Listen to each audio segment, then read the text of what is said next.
So, welcome everyone. This is a friend of the stream, AlphaFrog. You might know him more for Limited, but would like to emphasize he used to be an actual professional when the Magic Pro League existed. You're probably one of the lesser known MPLers, if I had to guess. Yes, I got in right at the tail end of things. Yeah, I mean, there's still time for you. I also believe you did start one of the bigger Pro Tour teams, the Sewer Rats, which I know Canister partakes in.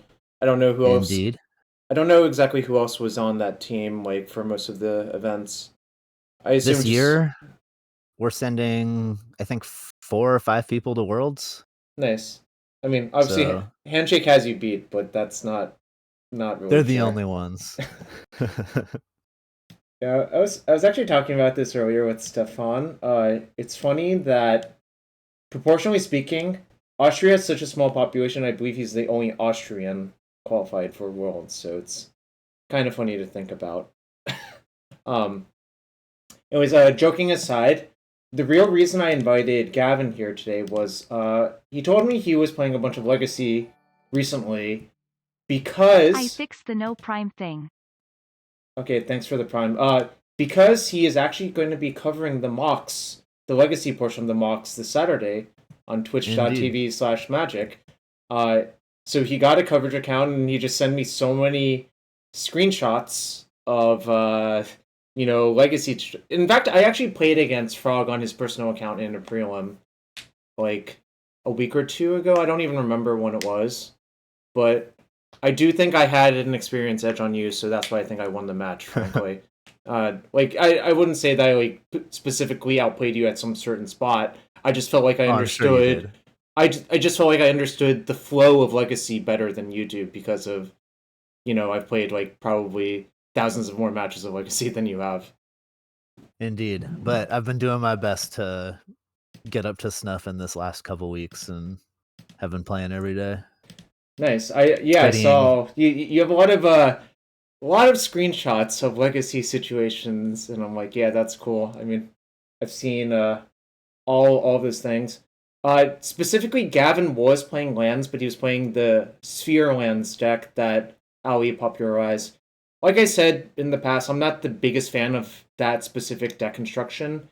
We'll get into why later, but really the primary issue I have with the deck is that it really emphasizes play versus draw difference, I think, in a lot of matchups. Because if you play a turn with Sphere on the play, you're ahead versus most of the format. If you're on the draw and you have a Sphere versus a fair deck, it's not even that good about half the time, I would say. I don't know if you noticed that when you were playing the matches, Gavin. I was too focused on just making sure that I was using the cards right. Oh, fair enough. Anyways, I actually had the pleasure of figuring out what was actually played in the showcase yesterday, and this might be of interest to you in the upcoming MOCS. Maybe people register these decks, but here's a list of actually all the decks that were played. All 304 of them. 304 people signed up, but 3 people just didn't play round 1. You know how it is. Sometimes people don't wake up in time, or something else goes on, or they just time out because they forgot the match started. Yeah. So Death Shadow and Dimir Scam. So there's actually a slight difference between these two decks. The difference is the presence of the card Death Shadow or not. Obviously, when you play Death Shadow, you probably play 4 Watery Grave, play a few more fetch lands. Both of these decks tend to play Reanimate Troll. The Scam deck also plays Grief, but also has Cut the Shadows for Soren's Ransoms. So the two decks are very close in terms of what they do, but Shadow has a few more threats, whereas the Dimir Scam deck is a little bit more disruptive.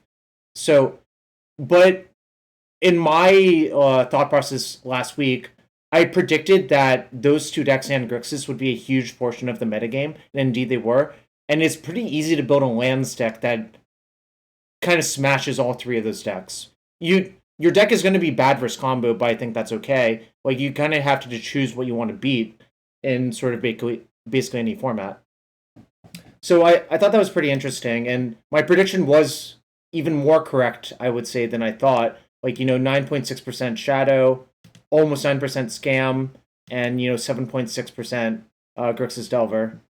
I don't know, from your outside perspective, I guess, what do you think of this breakdown of decks?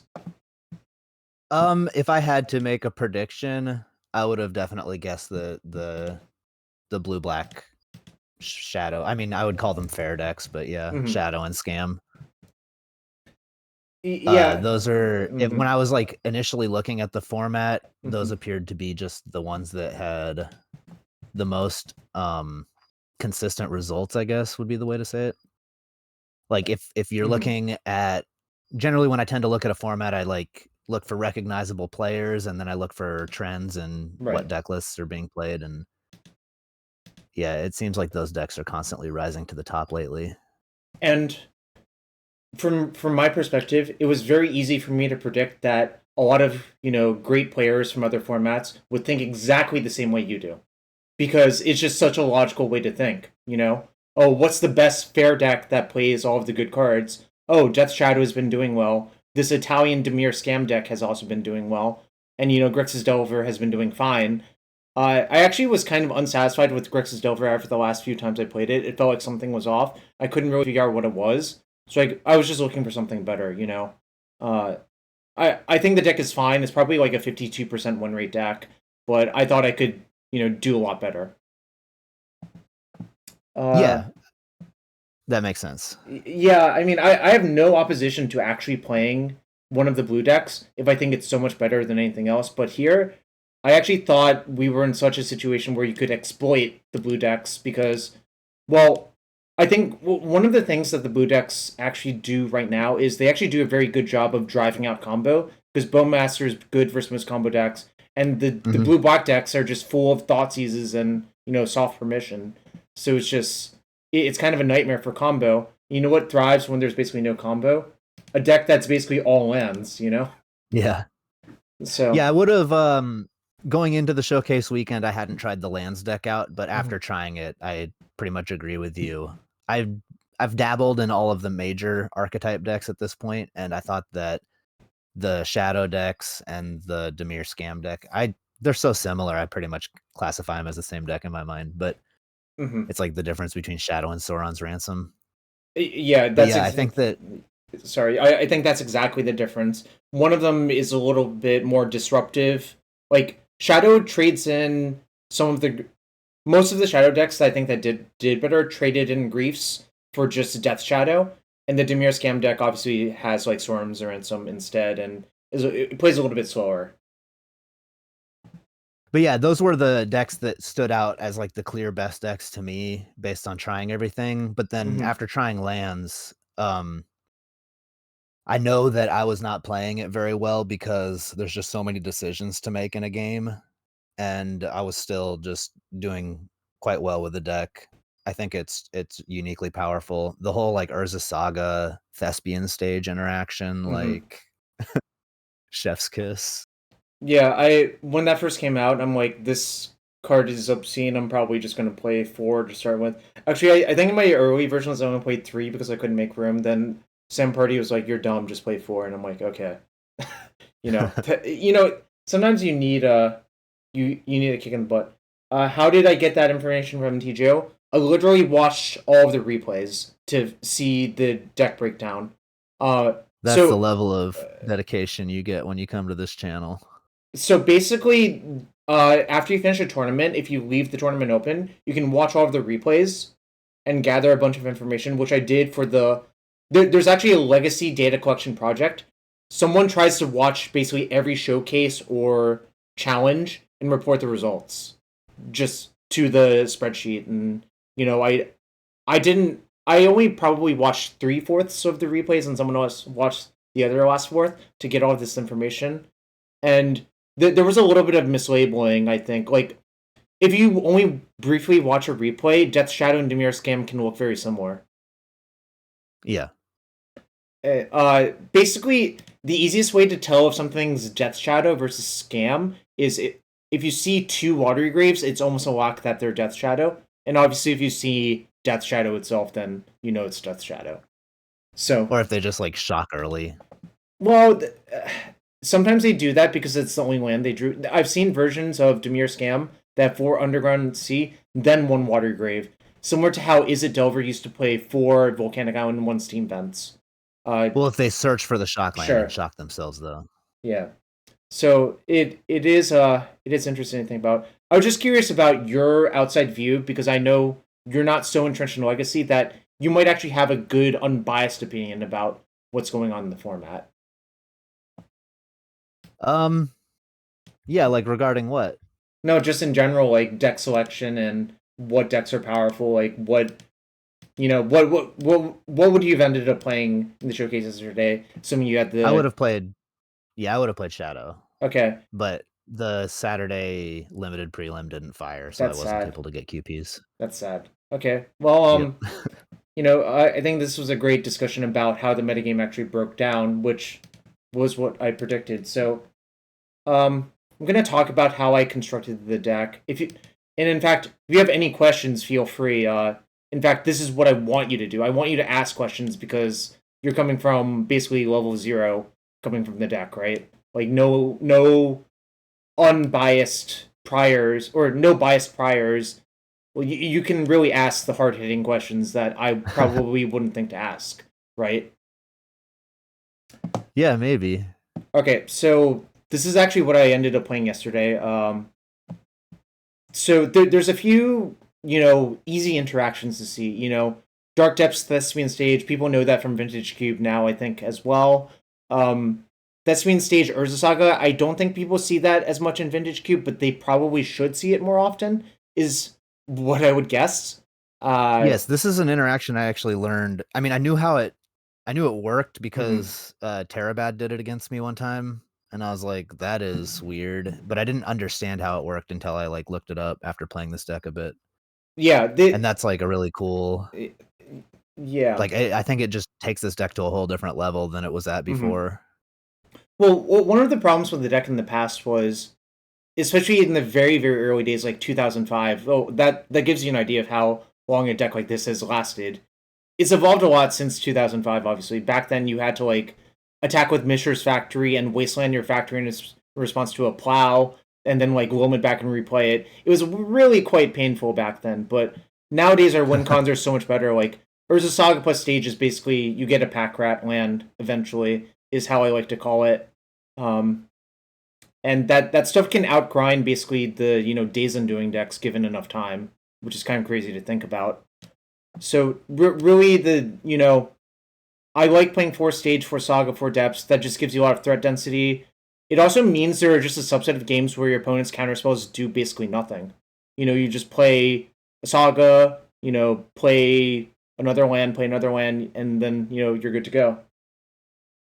Oh, somebody's asking about the saga stage interaction. Okay, so what happens is... Oh, you go. No. I want you to explain it because you might view it a different way than I do. All right. Well, what happens is... So Thespian Stage becomes a copy of Urza Saga. And Urza Saga, the way that it works is each time it gets a chapter, it actually just gives the ability to the card itself rather than... So you're not actually copying any of the abilities off of the saga. You're copying the ability for the saga to grant the permanent this ability. So when it changes into another land, the saga ability, as each chapter ticks up, remains on the card itself. So you turn it into a forest and it just has, the chapters from the saga on it, plus the abilities, because the saga granted it in a different layer than the copying. Yep, good explanation. Also, something goofy that happens is if you stage a Thespian stage copying something else, there will actually be 2 incidents of the 2-tap ability on the land. Which gets annoying when you have to click a bunch. That was just said, a lot of goofy stuff happens.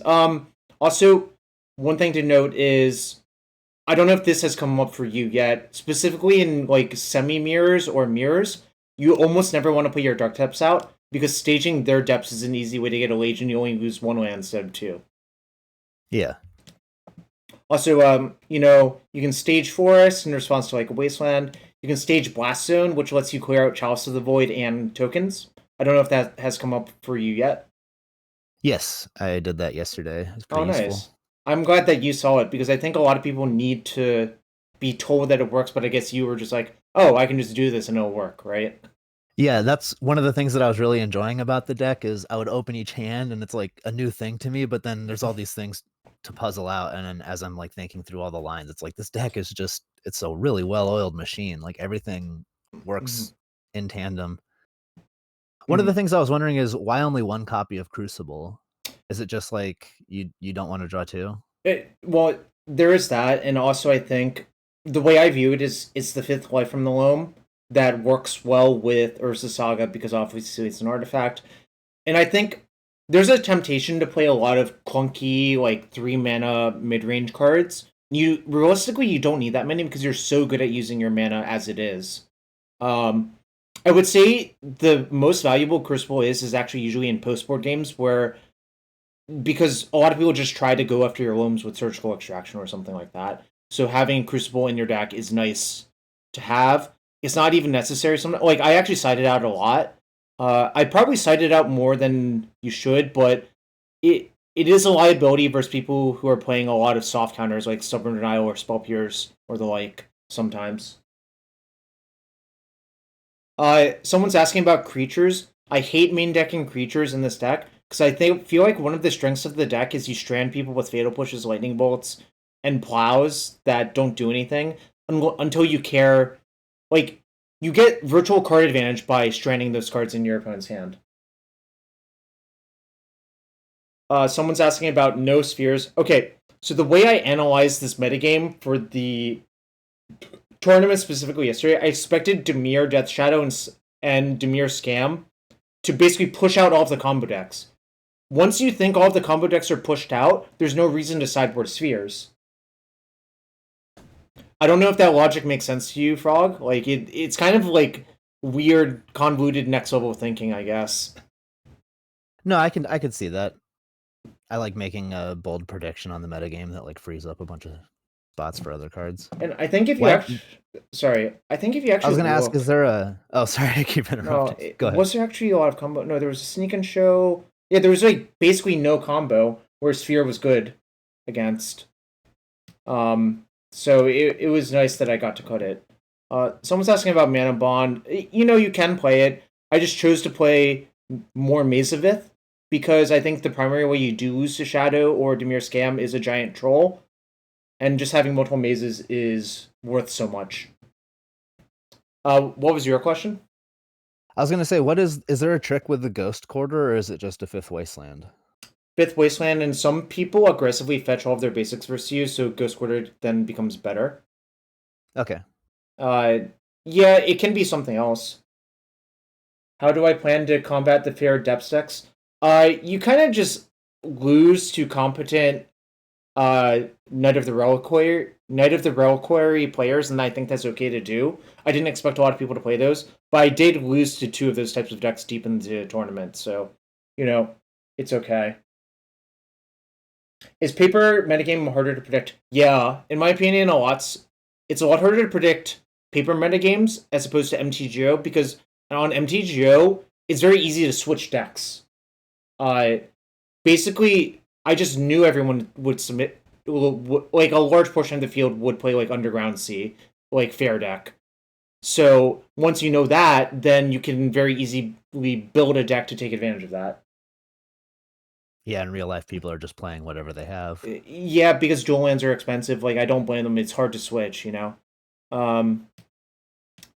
So I guess you have not played with Punching Fire, Grove of the Burn Willows, but in my mind, this is another reason to play the deck right now, because the card Grove of the Burn Willows is very good versus Death Shadow as well. Yeah. You just fucking, give them a bunch of life and they can't really win. Well, I had Swords to Plowshares in my sideboard. Similar. Yeah, but it's so much better on a land, obviously. Like, it's just... I don't know. Also, like, Punching Fire is good versus the next level of decks I sort of predicted. I sort of thought there would be a small amount of Moon Stompy and Death and Taxes. And this card actually... So, suppose your Moon Stompy opponent plays Magus of the Moon. You play a Dark Depths out. It has 0 counters. You play a MOCS Time, and you Punching Fire it, and you get a free Lage. That actually is something that happens a lot in the Moon Stompy matchup, whether it be you punching fire their Magus, or you kill the Blood Moon with Force of Vigor. Both of those things happen a reasonable amount of the time. Yeah, that's neat that the depth doesn't come into play with any counters under a moon. I think that was a change in what's it? Okay, I don't remember when it changed. I just know it didn't used to work like that. Like, it used to be bad for Dark Depths as opposed to good. It was 5 years ago at this point? Really? Jesus. Alright, some other quick notes. I choose to play Soul Guide Lantern in the main because, I expected...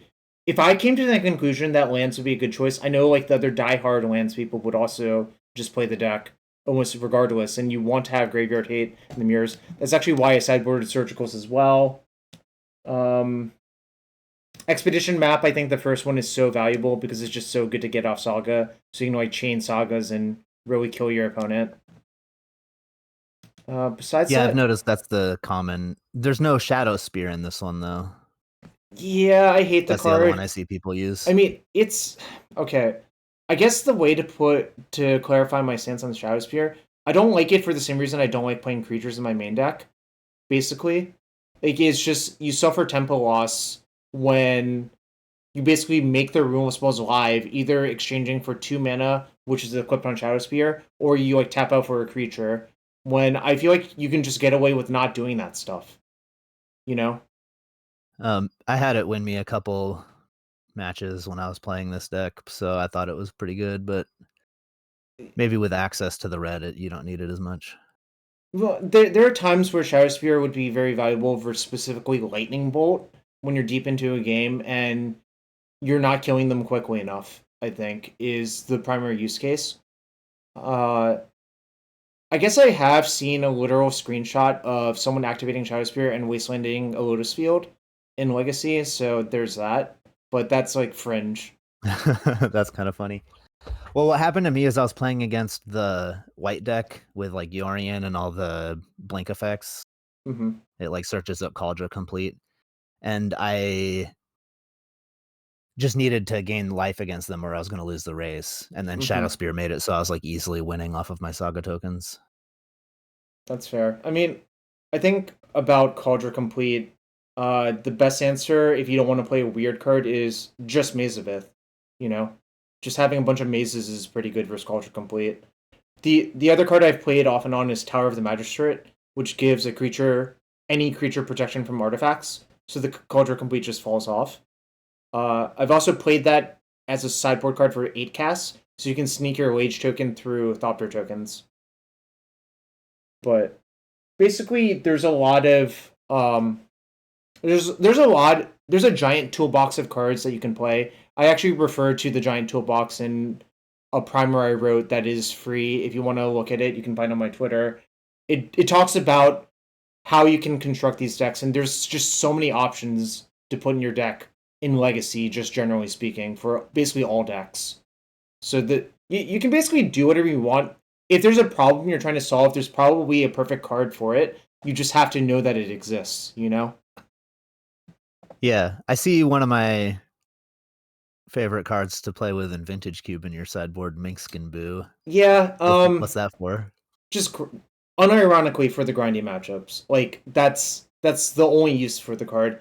A lot of people play that card in their main deck, and I think it's unnecessary. Mostly because it's, like, I don't want clunky cards in my Game 1 configuration, but sometimes when the game's so down and your graveyard is under attack, it's nice to have alternate angles of attack. You know, whether it be a grindy Planeswalker. I've played Chandra Awakened Inferno before. I've played Walking Ballista. I've tried Carnage Tyrant. It was not particularly good, so don't go down that route. All right. I've basically tried everything. Like, it's good to know what works and what doesn't. Mix and Boot does work because obviously it's just an obscene card if it lasts and your opponent doesn't have Caracas, you know? Yes, just I'm not value every turn and draw a bunch of cards and deal all the damage. This person is saying a bunch of those cards. Ren the Realm Breaker, I'm pretty sure, is awful. Nissa Vital Force was okay at certain points. Rurikthar is bad because it's a legend. Like, Oh yeah, 6 mana just to get Caracas. well, the only matchup where I would want Rurik Thor is versus combo anyways, but that's just so, like, how the fuck are you casting that versus a combo deck before you're dead? Like, it doesn't work.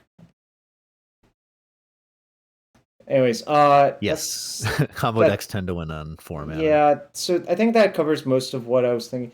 I guess I'll just explain. Gamble is just a 5th copy of a bunch of your key cards, or the 4th copy of Punching Fire. If you're actually empty-handed, you can cast Gamble for low, and it'll be guaranteed to go in your hand. But oftentimes, you're going to have to run the numbers and weigh risk versus reward if you're gambling for something like Exploration. And I actually do that a reasonable amount in most tournaments where I play with Gamble, because sometimes what can happen as well is, like, you loam a bunch, you have like 9 cards in hand, but none of your cards in hand do anything unless if you get an Exploration to play. That's when Gamble, being able to search for Exploration, is useful. Also, of course, you could also gamble for Punching Fire. You know, you can gamble for a land. In the old days, I have gambled for Crop Rotation, specifically versus Elves, because they would try to hoof you, and then you would Crop Rotation for Glacial Chasm during combat and take 0 damage. But that doesn't happen anymore, so I wouldn't really make that play if I had to guess. Glacial Chasm, that's a card I'm not familiar with. It basically fogs damage, is the... I mean, it used to be fringe playable, it just hasn't aged well. Does it have a cumulative upkeep? Yeah, pay 2 life. But okay, I do know this card. You can fog lock your opponent with that Thespian stage, because what you do is, suppose you have Chasm in play, you can play stage, pay 2, copy it, then you, on your next upkeep, you just don't pay for... Well, there's a bunch of ways it can work, but I'm not going to... That's like a whole section on itself, how you can lock your opponent with this card if they're playing like a only combat damage step card. So I've already answered this question, but I'll answer it one more time. The sphere lands, I don't like the dichotomy it introduces of play versus draw. I wanted to hard target the Dimir fair decks and fair decks in general, so I didn't want to play any spheres.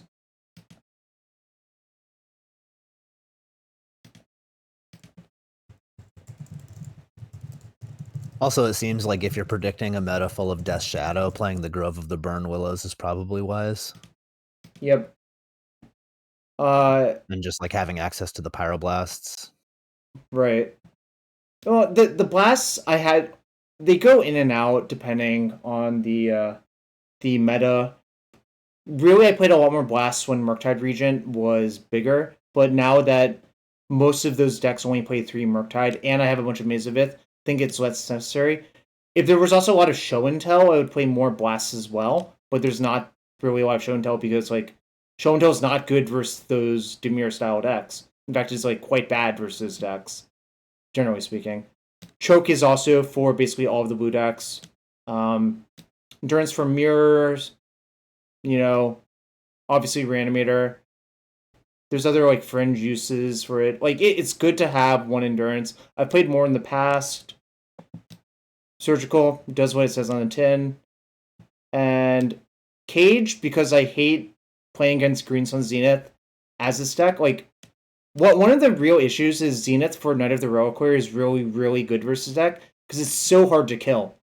The primary way you can kill a Knight is you cast Punching Fire on it, so it has 2 damage locked in, then you rotation for Bojuka Bog, and then there's no window where they can save their Knight. But that's like, it doesn't really work out that well, because you have to get a bunch of resources to do that, first off. And second off, like, a lot of the Coder decks are really good at killing you quickly. I mean, yeah, Fire plus Soul Guide Lantern does a similar thing, but, you know, they're basically the same play. Haywire Might is just nice to have a Naturalize you can find off of Saga, although this doesn't really work versus Blood Moon, because you're never going to have a Saga in play that survives to get Haywire Might. Yeah. Pithing Needle, you know, it has a bunch of use cases. Null Rod is the anti-combo card I wanted to play, because I think most of the combo decks go through like Lotus Petal or Lion's Eye Diamond right now. And this also works for like Painter or 8cast. I've seen Pithing Needle main deck a lot as well. Yeah, I switched it for this tournament because I just expected to have to need Soul Guide Lantern, targeting the even like the like fair reanimate strategies. It's kind of nice to have this over Pithing Needle. So I think that basically answers most of the questions about deck construction. Unless was there any numbers that you had questions about? Like, I know the version you're playing doesn't play 4 of these two, really. Yeah, I don't think I have a clear enough understanding of exactly why everything is in there to really comment on numbers. Particularly, it's like I know that, like, you know, Pithing Needle is useful for me, so not seeing it in the main deck was curious. But apart from things like that, you know, 4 Dark Depths, 3 Dark Depths. So I have a philosophy regarding this deck, and I think Dom Harvey also has a similar philosophy. Depth stage is the best thing you can do in basically all of your bad matchups, 13 like combo. divided by 9 equals 56 months. Like, basically all of the combo matchups, it's nice to have 4 depth stage. And also, like, when your graveyard's heavily under attack, one of the ways you can just beat them is just, like, cheese them with Lage.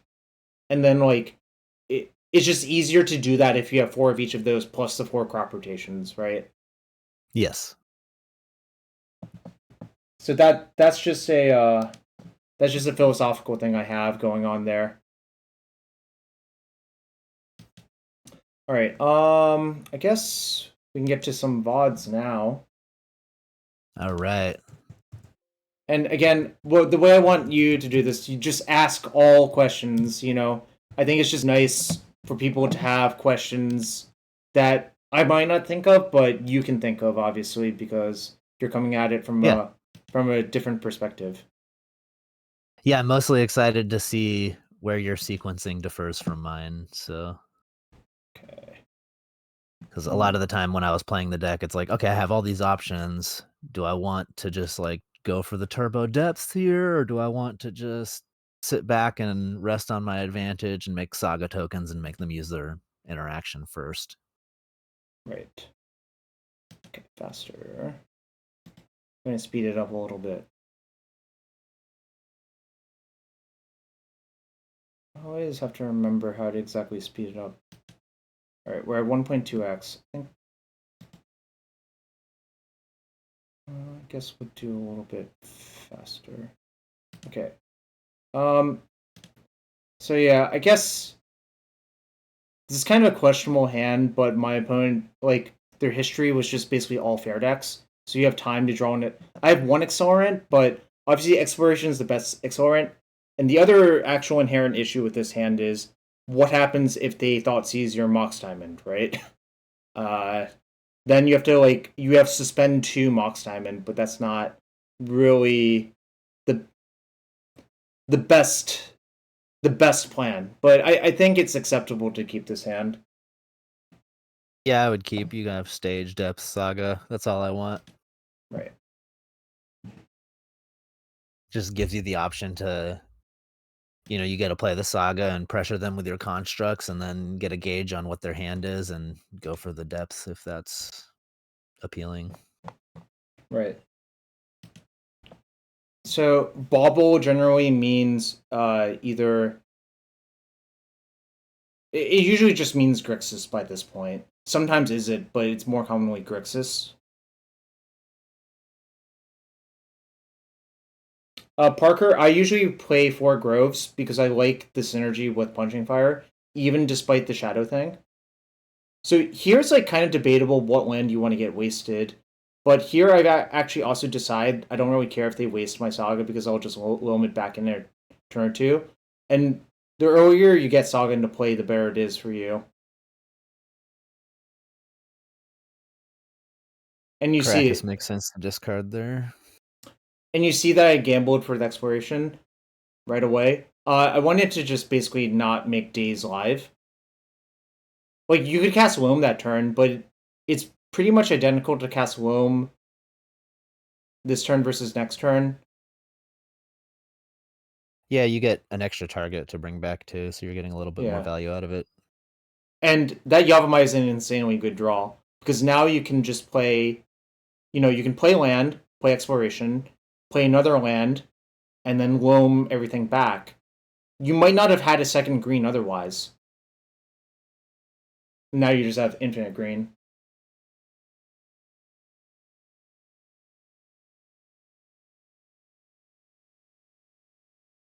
I'm already noticing your expertise with this deck, because when you were thinking about getting wastelanded initially, you're just like ahead of it, and then made sure that you got the best result. I can appreciate that. Yeah, generally their wastelands are really stretched. They obviously don't have an infinite number of them. So it's kind of like, okay, what are you okay getting wasted this turn?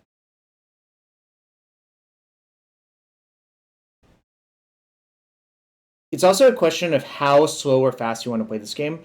You could jam the Lage here, just main phase, but I think with the Blast Zone, you don't even have to. You can just sort of play slow, just set up shop. Yeah, I like just keeping your life total protected.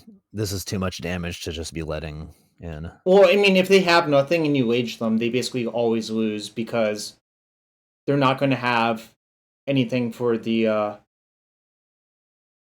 like they're going to just run a out. lot of them play like one borrower. Yeah, exactly. So. But I think I can beat Brazen Borrower just by waiting. Of course, this kills my exploration, but I think that's fine. Yeah, I feel like the exploration gets most of its value initially anyway. Well, if you could choose to keep it for the entire game, you would. Yeah, for sure. But just making it so your opponent is resourceless, or at least damageless, it's just, I like that a lot. It means that they not only have to, they just like have to draw more threats, and it doesn't matter what their interaction is because we're already in a position to grind through it. So it really puts them like up against, like when the Delvers are in play, they can use their brainstorms to just look for ways to interact with you. But now they actually have to find like a Murktide or something. Yep. Murktide's not very good. The thing about Bowmasters versus deck is basically Brazen Alarm. You don't really care. Like, Brazen Alarm's not going to beat you, basically ever. Yeah.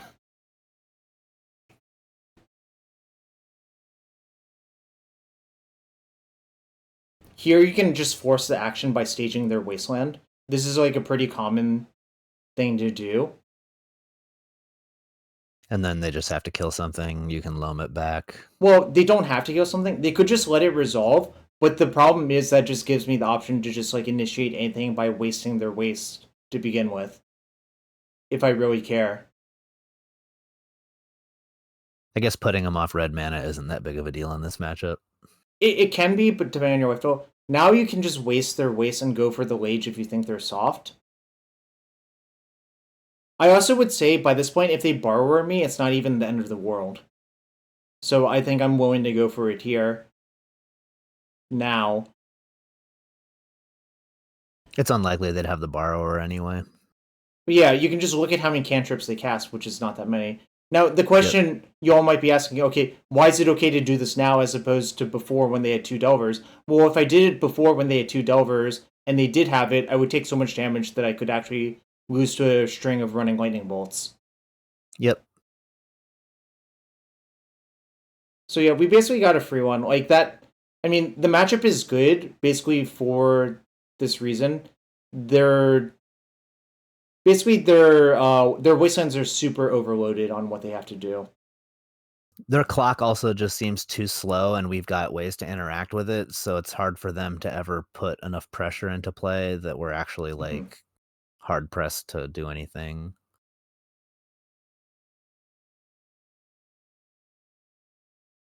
Gamble gets worse post-board.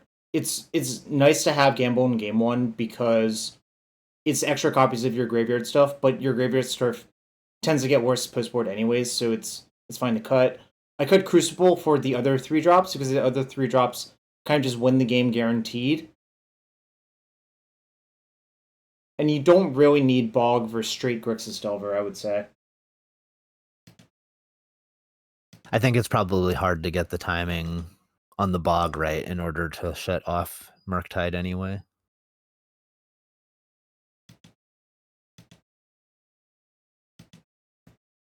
Yeah, it's just weird. It's just weird time. I agree with you for sure. Alright, maybe I should speed it up a little bit more. Faster.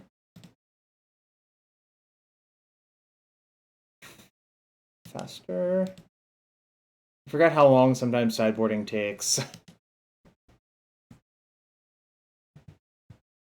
Okay, there we go.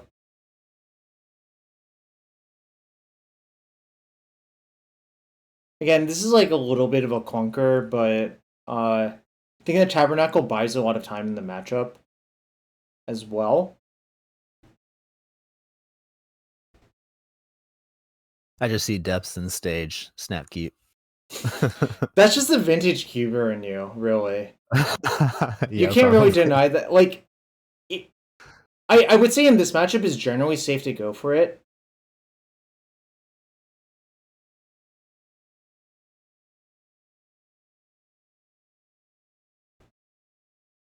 They were just hoping to cut me off of colored mana. That's not actually a bad strategy, generally speaking, because a lot of people don't play enough colored sources. I play a lot more than most people, I think, generally speaking. Meltdown. Yeah, it's good to have it versus the Saga tokens as well. Oh yeah, that's solid. Yep.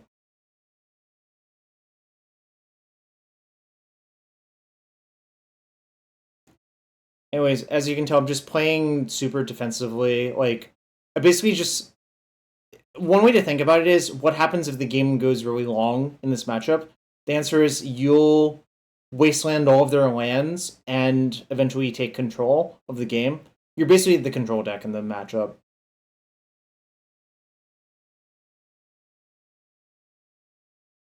Oh yeah, opponent has a nice basic. Yeah, as the games go along, you tend to get your engines online, which are good at dealing with their threats, and they just slowly run out of steam.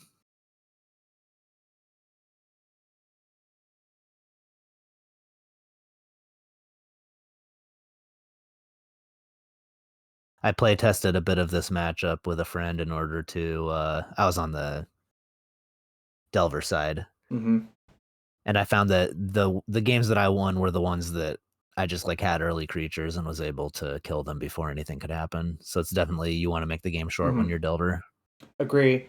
A play that I think often works out very well is just wasting their first maze, just trying to force through enough damage, and instead of trying to save maze for Lage, or save waste for Lage. And you can see I'm even copying Maze of Ith with stage, because that's actually pretty common in this matchup as well. Just, if you're taking no damage, it's so hard for them to get any headway. Yeah, I found that you're put into these spots where it's like, okay, I have to force of will their exploration, which it's like the only good thing to force of will, but it doesn't actually do much because the game is Agreed. going to go along that they're going to get those lands into play anyway. But you still have to do it because if you don't, then you're going to get buried pretty quick. But then you're down 2 cards and they didn't really lose anything. So I actually went for it here because it felt like they were weak to it. Because I also knew that they were brainstorm locked, but unfortunately it didn't work out for me this time. It's not even the end of the world here, though. They also had to have the land plus Petty Theft that turn, because if they didn't have the land, they would pay for both of their creatures, and then only have one land left due to Tabernacle. Of course, next turn they might be able to like Petty Theft my thing, but by that point it's okay. Like I get one creature out of them on the chump block or something like that, right?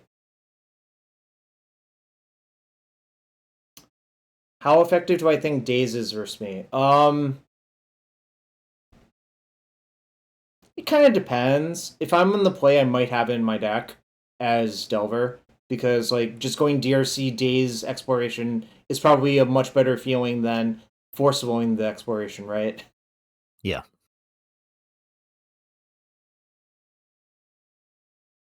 So I was actually thinking about this for a long time, and I was like, can I win if my sages get extracted? And I kind of thought it was just too hard. But maybe I should have just let it go and not even bothered. One thing is, if you take complete control of the game, you can just pay 30 mana to make a Lage.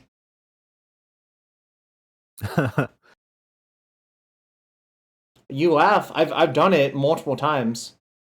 Well, I laugh because I was imagining a game that got to that point. Well, it's And most I would- common. It's most common when they pithing needle your thespian stage and you don't have an answer to it, but you're able to wasteland all of their lands and have Maze of Ith. That's some tenacity from your opponent to stick in the game when you're like so clearly that far ahead.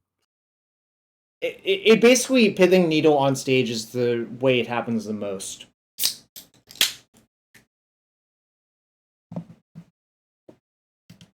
So now that our stages are gone, what's the game plan? I still have Saga in my deck. I still can thaw 30 mana into the depths. The real issue is I don't have an engine card right here. If I had an engine card, I think it would actually be fine. But without the life from the loam, it's hard to generate. Life from them or even Punching Fire would be okay here as well, right? Yeah.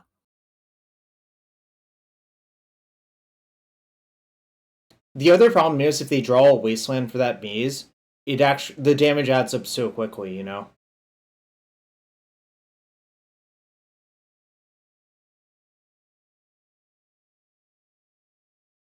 Yeah. Like that. Now we're just facing 3 draw steps and we're done. 2 draw steps, right? Yeah. Yeah. I don't even think that Saga is fast enough to do anything meaningful. No, not against flyers. So against that Bolt, it's not great as well. It's kind of, I think it's kind of debatable if you want to have Bolt in your deck or not. I would say it depends on how many sideboard cards you have for the matchup. It did look like my opponent sided out Daze if you just look at the graveyard.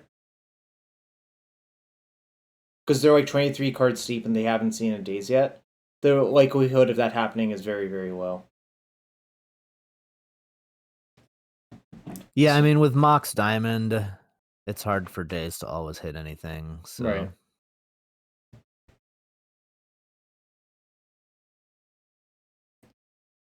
One thing you can do in these matchups is have Pithing Needle in your deck and name Wasteland. I think that's like a double-edged sword because I think there's a lot of times where you wasting them is really good. So I just prefer not to like introduce another layer of volatility into the game. That makes sense. Sounds pretty good. Choke plus Tabernacle is basically what would a one-sided balance be called? What would that be card be called? I mean, in my experience, balance is usually pretty one-sided. Yeah, but Choke plus Tabernacle was super one-sided, right? Yeah.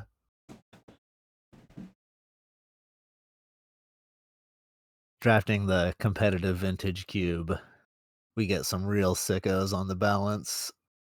Yeah, I can imagine also that. with Zuran Orb added to the cube recently, balance is quite the menace. Some people have played Zuran Orb in this deck over the years. I don't think it's great.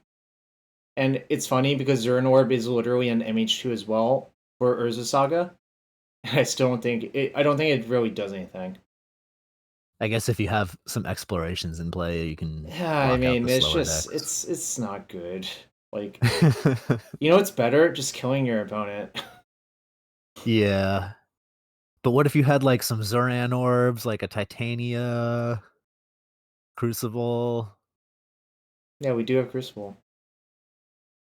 So, I'm not even choosing to choke them. I kind of would rather just choke them when all of their lands are tapped for some reason. No, that makes sense. Also, one thing I don't know if a lot of people knows, I just main phase returned the P-Fire when they were tapped out to prevent them from like brainstorming into a surgical or something like that. Of course, if they had the surgical right there, it would end up not so good for me, but I think, you know, you might as well just... It reduces the amount of time they have to find the surgical for it. It's like a one-sided obliterate. Perfect. That is the perfect way I would put it.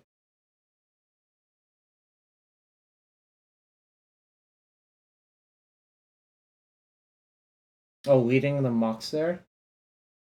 I don't remember. I had a reason. I think it's if they waste... No, I can't really remember the reason. Sometimes I know why. I know it's correct to do something, and I don't enunciate it very clearly. That's kind of a bad thing, frankly. Do you know what I mean by that, Frog? Yeah, oftentimes my instincts will supersede my ability to rationalize them.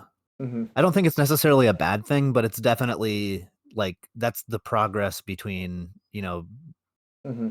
when you're like a mid player to becoming like a much better player. It's recognizing like exactly what your instincts are telling you and then like rationalizing that instead of just being like, well, I feel like I need to do this. It's like, well, why do you feel that? Yeah, fair enough. And then once you start to be able to Mhm. describe that, then that you all of a sudden have like a whole new language to look at the game. Right. Also, do you notice I main phased stage on Maze? Because I'm just planning for like turn 15 with this hand. Yeah. I mean, like, I mean, if you know how the matchup goes, yeah. and then you can start posturing this early, that is like such a huge advantage. I've played several formats where it's like that. The games are going to go Sure. long, and putting yourself in the position for those end game states is just where it's all about. Well, yeah, but like, look at right here. Basically, how does this single Murktide ever beat the two Mazavith without them like having 9,000 perfect draws in a row? Yeah.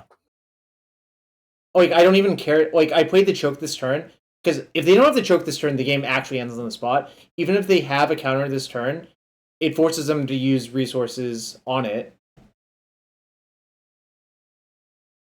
So Yeah, I mean, the counter's not going away until they Yeah. use it, so you got to just get them out of their hand.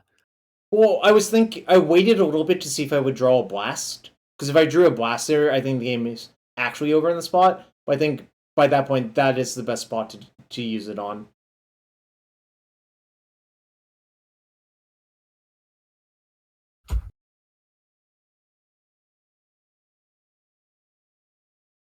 We're just putting him in the headlock very slowly.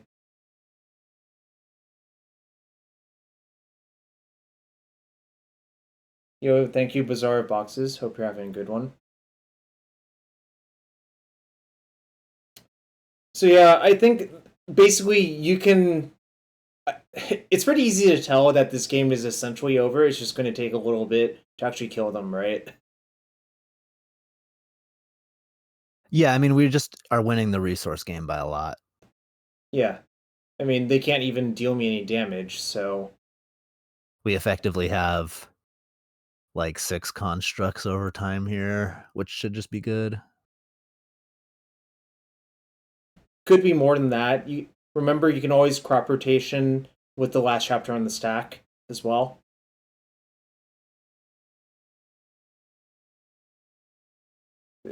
Hell, they even just... Well, they had 2 red cards in their hand, which is why they conceded. Oh, that is pretty good. You crop rotation with the last Yep. chapter on the stack, and then you still get a search because it doesn't have anything to do with it being in play. Yeah, I think I wrote about that in the guide as well, but of course, there's so many things to think about. How do I... Oh no, I put in the wrong player, right. Need to always open with VLC. Okay. You always have to reset the speed, which is also infuriating. Right. So this is L1XO, a notable... I think they're Brazilian, right? I don't remember. They play a lot of MTGO. Yeah, I know the username. I don't know anything about the individual. So I recognize the username just from being at the top of many standings. I basically was pretty sure that they would be on a Dimir deck of some sorts, like one of those 2 decks. Again, this hand's pretty good versus decks. You have a MOCS, you have Stage Depths, you even have a Maze. Like, it's almost perfect, Even if you get Thoughtseize for your MOCS, it's not even the end of the world, I would say.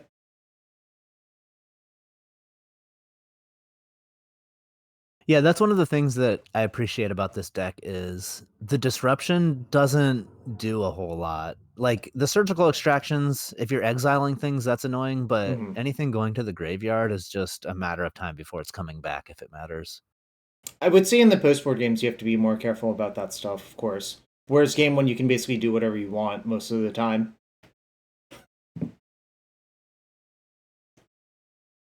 I guess that's just like a common theme in Magic, generally speaking, that game 1 is just all of your graveyard decks get to do whatever they want.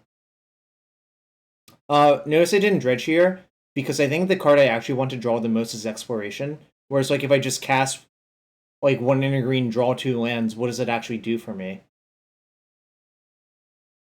Yeah, I could see that. You already have plenty of plays. Exactly. I think there's just a lot of points where you should actually stop Dredging Loam, rather. And you have to ask yourself, what does Dredging Loam actually do for me here?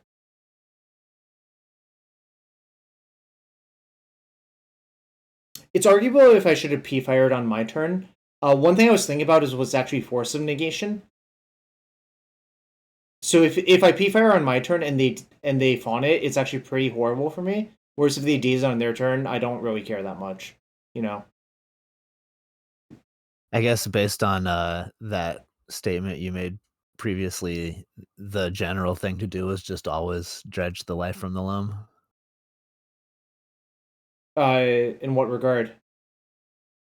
Well, I mean, the way you were saying it, it's like, well, I didn't do it, so I would think that people did. I think would. People often just dredge loam every turn that they can without thinking if it actually does anything, is what I would say. Yeah, my instinct would be it's good to dredge loam in general, but it wasn't like I wasn't thinking of it as like a top priority. Right. I think this turn is interesting because there's multiple ways you could make. You could play Maze Say Go. You could do this once you're doing that, or you could make the Lage. I think the problem with making Lage is you actually might lose a race to Brazen Bar. Whereas if you just do this, how do they ever kill you again, right? Yeah, I'm noticing a trend of just trying to shell up, because if you're turtled and they can't get through your shell, you're just gonna win in the long run.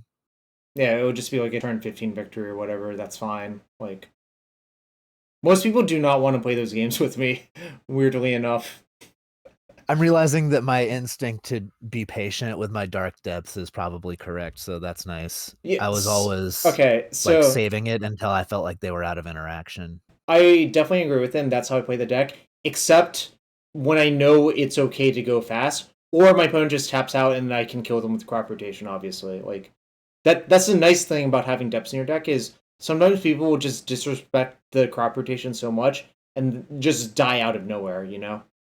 Yeah, I was always thinking like, okay, well, what answers are actually in their deck for this? What is their hand range? Have they like demonstrated that they're like out of cards basically? And then I'm always thinking, how much pressure am I under, and can I just try to win with Saga tokens? Because if I can, I'm just going to play the Saga stuff. It doesn't commit anything to the board, and if they can't beat it, and I'm winning with that anyway. Yeah, that's interesting. But then the moment they just like demonstrate that they don't have removal, it's like, okay, Merit Lodge in play. Good luck. Yeah. Anyways, I got tabbed there to just constrain their mana. Like, they're dealing me a total of 1 damage per turn off of this Orc army. It's also debatable if I should have actually gotten a third Mazavith. I think, like, both ways are reasonable. Obviously, when they played their 5th land, I kind of wish I'd gotten a Maze, but, you know, I think it's going to work itself out most of the time, you know? Yeah, we're perfectly fine taking the 1 damage from the army for now.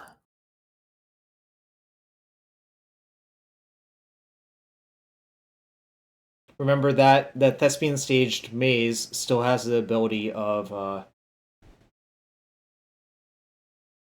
this is interesting. Why am I doing this now?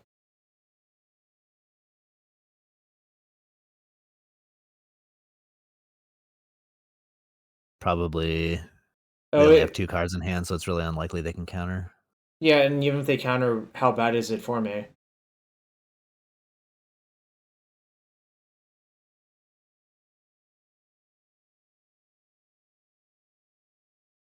I keep changing my mind when I want to time this Plunging Fire.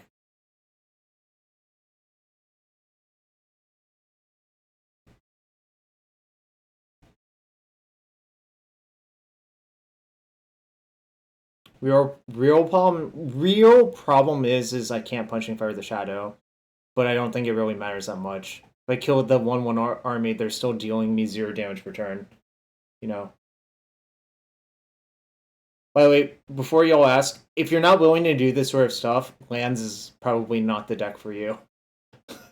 I was enjoying it. Like all my matches, I was winning with like 2 minutes left on my clock, but I really appreciate a deck that. Yeah, I mean that doesn't happen to me because I know like clock management is an issue sometimes with the deck. Oh, you wouldn't just like look at your opening hand for 2 minutes and just I mean, with decision paralysis. By the way, second grove just kills the shadow here. Oh yeah, I like this. Gain some life. Here, have some life. It reminds me of when Matt played KCI. He said just in the Dark Game 1, he gave his opponent's life because the deck almost never killed with damage. So why wouldn't you? Like, it doesn't matter if your deck just, like, draws its entire deck and, you know, loops Pirate Spell Bomb infinite. Playing this looks like torture. Well, if you don't like this gameplay, then this is not the deck for you. Alright. Yeah, play some Helm of Disobedience. Helm of Disobedience? I don't know. I was just thinking of a deck that doesn't require a lot of clicking. Well, the name of the card is Helm of Obedience. I thought you were making like a bad joke. Oh, it's Helm of Obedience? I've been calling it Helm of Disobedience. No, so for like 2 weeks now. Like the flavor is the creature's forced to obey you. Oh, okay. I thought it was you're forcing it to disobey them. Oh. I guess it also makes sense actually. I mean, you know, is what it is.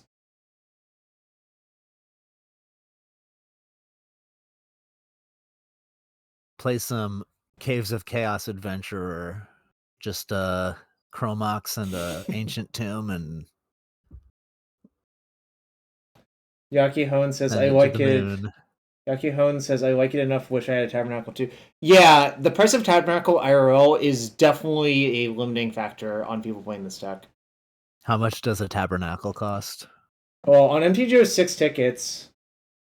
IRL, seems reasonable. Like I want to say 3,000. Oh, only 3,000? Is 2,500 from TCG player median price? Market price 2,500. So you can get like a HP Italian for like 2,000. So you get a Tabernacle or like most of a beater car. A beater car. Yeah. I'll give you a hint. When I bought my first tab, it was from a friend who was playing matching. It was $250. So that's well, I thought it was a lot then, but now obviously, I mean, it was so hard to know that it was going to go to where it is, which is clearly not a sane price for whatever. Yeah, I'm pretty sure I bought a car a few years ago for less than the cost of a Tabernacle, so...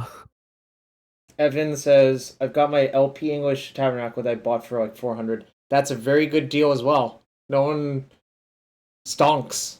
Straight to the moon.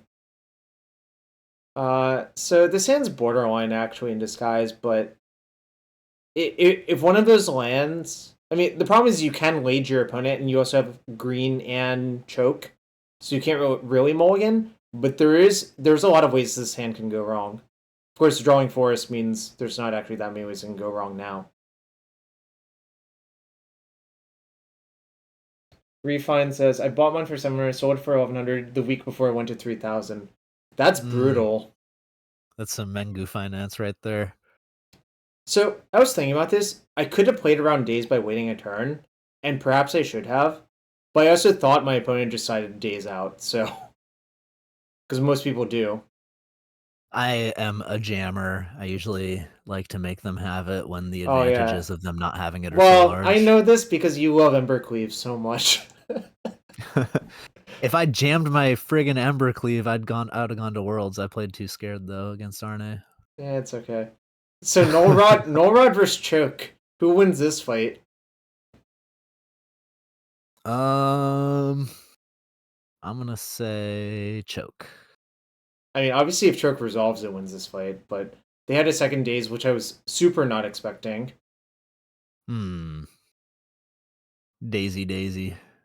I was wondering there if I should have waited, but it kind of felt like I was in good shape, even if they dazed. And now I can just, like... So, something you can do versus decks that have limited mana is you can just force them to hold up the Petty Theft forever, basically. If that makes sense. Like, you port them for 2 lands. Yeah, I get that. I was going to circle back to jamming into the second days. It's Mhm. like, it's almost a damned if you do, damned if you don't situation, because if you don't play it, it gives them another draw step to find Force of Will or something like that. Right. So I tend to just think that, like, you know, if they have it, they have it. Mm-hmm.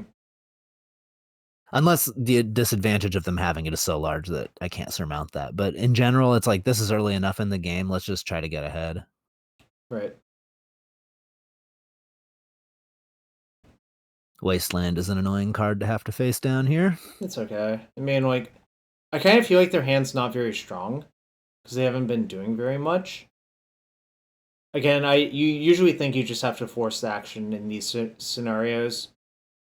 And sometimes, Yeah, to me, it looks like their hand is probably a Force of Will or something. yeah, but And- fortunately for me, Force of Will is not very good versus my hand. Yeah, I agree. It's just they're not casting other threats. I mean, it could be a Reanimate. Yeah, I'm just trying to think of cards in their deck Uh-huh. that they wouldn't have cast. So, Grief, Reanimate, no black cards or something in a Grief. Maybe like Grief, Force of Will land. Right. Just thinking about what the possible range is. It's not. I mean, it could be Death Shadow too, I guess. There's a lot of things, but none of it is anything that's threatening. So, Yeah, that's the other bad thing about Death Shadow versus my deck. I don't really deal them any damage, so it's hard for them to like get into play ahead of schedule as well.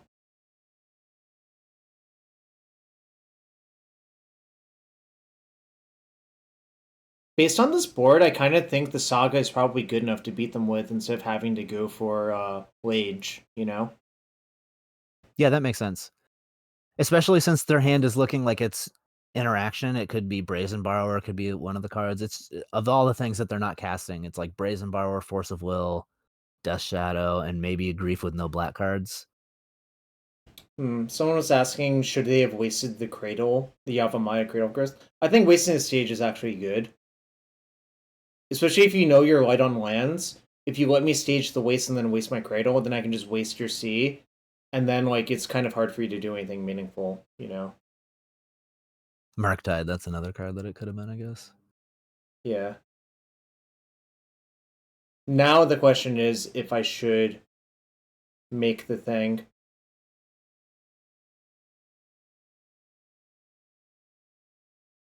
So I like it if you just kill one of their lands here. yeah, that's what I was exactly thinking, because you know they're locked under Brainstorm. Yep. So if you just waste them, then you can make the Lage safely because they can't bait theft you.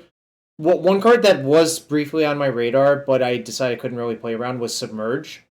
But I also just didn't think many people would play Submerge in this tournament.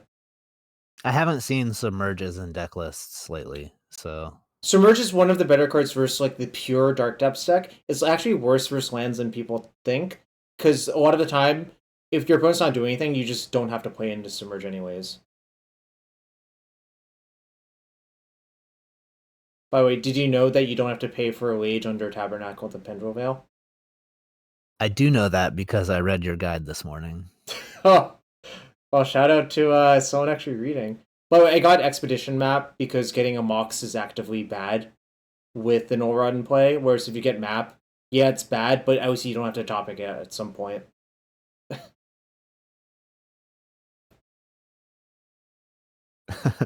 Making them chump block with a Murktide is a very satisfying feeling, I just realized. Yeah, there was the GP where I ran so hot to win. My opponent reanimated Iona 3 times and just chump blocked my Lage 3 times. And obviously they didn't win because, like, how the fuck do you win if you're chump blocking 3 times? Right. Yeah, making them chump block with Iona, that probably feels even better. Just anytime Well, a it's kind of big funny creature because has to go under the bus. I think Iona shouldn't even be in their deck versus me because that's the thing that's easy to Caracas for them having no gain. Like, Why would you get Karakas, or why would you get Iona versus like a lands deck when they could just peel Karakas and it looks so bad for you? Yeah, and you're not really relying on your colored spells Mm-hmm. that much. Like, they're nice to have, but you really don't need them to win.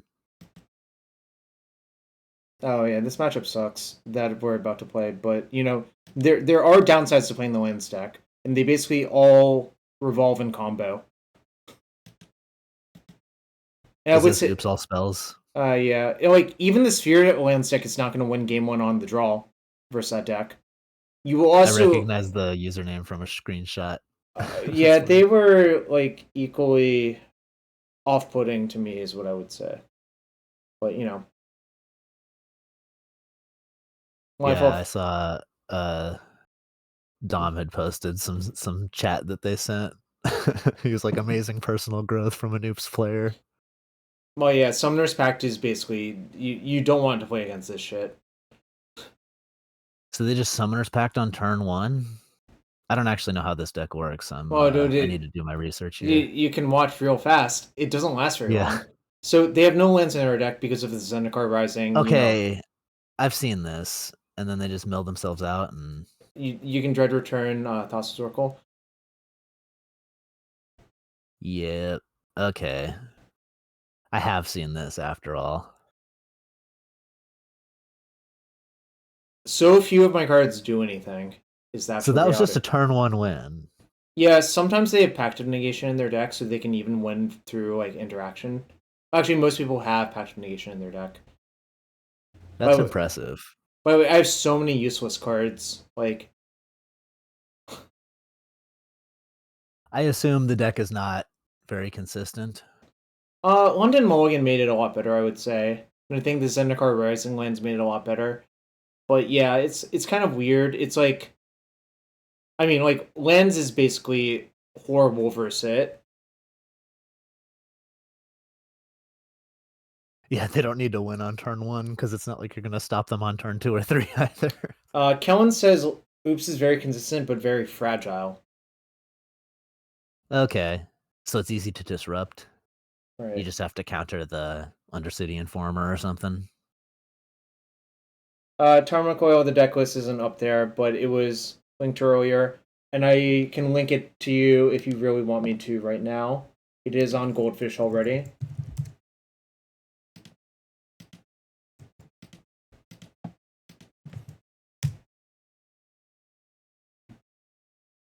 So they discarded Dread Return, and so what I actually should have thought about longer here was if I crop rotate right now for Bajuka Bog and Bog their Dread Return, a Pact of Negation doesn't save them. So I think I should have done that. I actually thought about it. Why would they do that? What does that imply? Because you need Dread Return in the graveyard.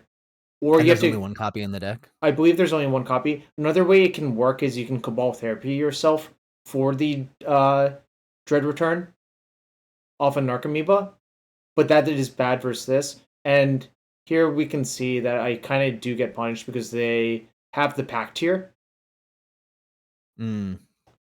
Whereas if I do it on my turn, they can't Pact because they're on the hook for a Pact on their turn. So yeah. I actually did misplay, which is kind of funny because like there's so few decisions to make in this matchup, but I made the like basically only relevant decision incorrectly. And yeah, that matchup sucks. You can tell it sucks because we played a total of 5 minutes. And that's not the type of Magic Lens wants to play. No. Yo, hello Marceline. Congrats on the 7-2. How about we take a quick 3-minute break? I need to use the restroom myself. I want to reset the pre-roll ads as well. So, do you want to take 3 minutes real quick? Yes, I will grab some water and be back soon. Yep, same.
All right, we're back.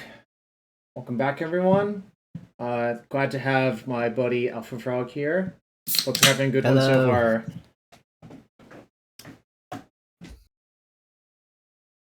All right. So yeah, that was a fast one. I mean, that matchup is just fast, just generally speaking. Again, it was impressive that within 5 minutes of play, I managed to make a critical game-losing mistake. Right. I mean, honestly, sometimes when you're playing those matchups that seem forlorn, it's a lot easier to just like start going through the motions and make mistakes. Well, when I passed, I realized that my play was wrong because of Pact of Negation, which is kind of like just a little bit too slow to realize that. Like, if I just caught it like 3 seconds earlier, I would have just main phase the rotation and then been fine. I've noticed like a leak in my own game is if I feel like I'm too far, if I feel like I'm far ahead or far behind, I tend to not think about what matters as much. I tend to just like get distracted by like how far ahead or behind I am, and that's just Right. like no good.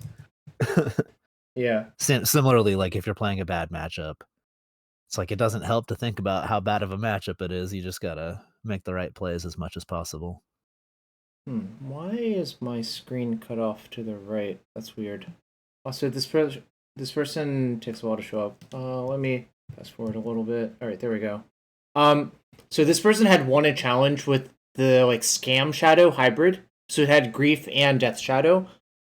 So I'm just keeping any 7-card hand that I can. Of course, when they went Island Ponder, I'm like, did they switch to combo? Because Island Ponder is a lot more combo vibe hand. Island Preordain is the most combo vibe hand because only the combo decks play Preordain pretty much in Legacy. But then when they do this, I'm like, oh, they're just scamming. Yeah, I played a league with the Mind's Desire deck yesterday. I can't say it's very good, but it is quite fun. No, it's fun. Reed toughed it out to like 3-5, I think, maybe 2-6. It was. If you think about it, High Tide into this field is maniacal. Like, I love Reed, but that's not a good choice for this tournament if you just looked at the meta breakdown. And I thought it was a fairly predictable thing to happen as well. So, you know. My main complaint with the deck is after I cast Mind's Desire and then cast another Mind's Desire off of it, everybody always conceded instead of letting me win. Oh yeah, that's bullshit. They should just let you have your fun. Like, you did a lot of work. Yeah. Nobody wants to sit there and let me click for 10 minutes. I think there's a version on the Epic Storm website of Mind's Desire, but with it's not like High Tide based, it's like Artifact Mana based. If you want to check that out. Could be fun for you. It probably would be. I really enjoy the decks where you just get to sit there and puzzle out everything and then win. Kind of why I like the lands deck. It's different sort of puzzling. It's more about like getting your posturing right. Well, the Lance deck is a control deck in disguise. I unironically called it a combo prison control deck at some point. Yeah, but I love that Sure. aspect of it, that you get to have this like really powerful make a 20/20 Sure. in your back pocket, and as the game goes along, you can do it at any point. But oftentimes you're playing this cat and mouse game of, I'm going to batter my opponent around as much as possible with my like lesser tools. Tabernacle is a huge part of that. It probably doesn't surprise you, but one of the most common questions I get is, can I play this deck without Tabernacle? And I'm like, no, you can't, because it's the Wrath of Godland. Like, it's just such a broken card. Do I have to spend $3,000? Yeah, that's the real question they're asking, obviously, which I don't blame them for. That's that's how capitalism works. But I've always appreciated those tournaments where the organizer lets you bring 10 or 15 proxies. Just proxy it. Yeah, no, but I'm not saying don't proxy it. Obviously, like.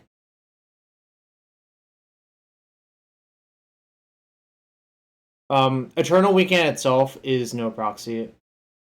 So there is that. Eternal Weekend just seems like a blast. Oh yeah, Everybody. Yeah, it's pretty fun. The prizes for not first are not great, but the prizes for first are obviously insanely good. Like the painting is just great. I think it's just such rarefied air. Like Mhm. I am a little bit goo goo gaga whenever I see like an Underground Sea or a Black Lotus or anything like that. So just being around like all of these, like Mhm. anybody who has beta dual lands, I'd just be like, can I touch it? I don't have beta duels, but I do have a set of power. Technically own 2 tabs, so no one rob me, please. Ocean's 11's gonna happen at my house now. They're gonna roll up with like. I'm just gonna go to Eternal Weekend and deck check people, wear a judge jersey. Right.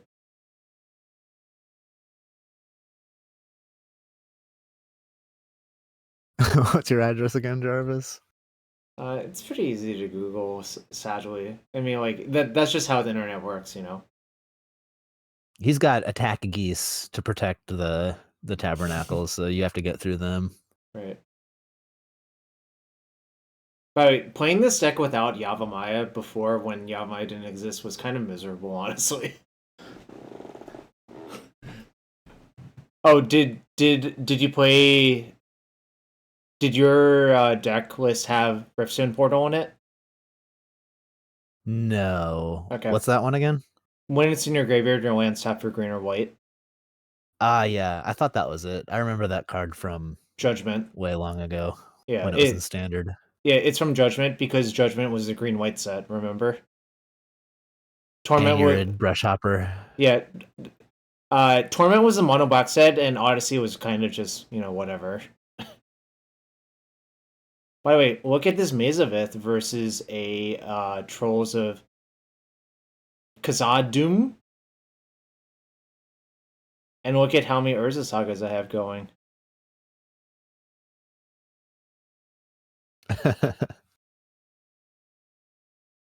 It's interesting that Urza Saga is not a legendary. Oh yeah, I think if Urza Saga was a legend, it probably would have been much healthier gameplay, frankly, but... Agree. I don't think it would have made it much less broken. Right. So you can map for Ghost Quarter if you want, or you can just do this, which really constrains their options. And, they'll eventually lose to your constructs because although you're spending a lot of mana paying for your constructs, they can't actually deal you any damage, and they're at 7, so another construct is lethal. And I'm like, okay, I'll just... This attack is... It means they probably have another blocker, but I think it's just actually just okay not to maze it in case if they just messed up. What's the rationality be? Oh, just so they don't have a... Yeah. Okay, yeah. So they can't block with it. You know what I could have gotten and I should have, now that I'm realizing it? What if I just pay for both my things and get Blast Zone and Blast Zone their blocker? Yeah. I mean, like, I mean, I think they were mostly dead anyways, but I should have just killed them that turn.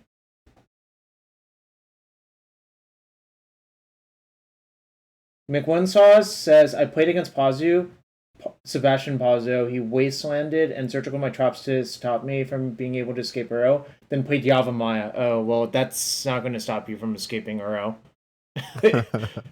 Yavimaya being two-sided has mattered. There have been so many games as lands back in the old days whenever my opponent played Urborg. I'm like, great, now I have like 3 extra mana that is going to swing the game very easily. Oh yeah, being able to tap the Dark Depths is so nice. Oh yeah, it means it really... Yavimaya is closer to Ancient Tomb than you might think in this deck.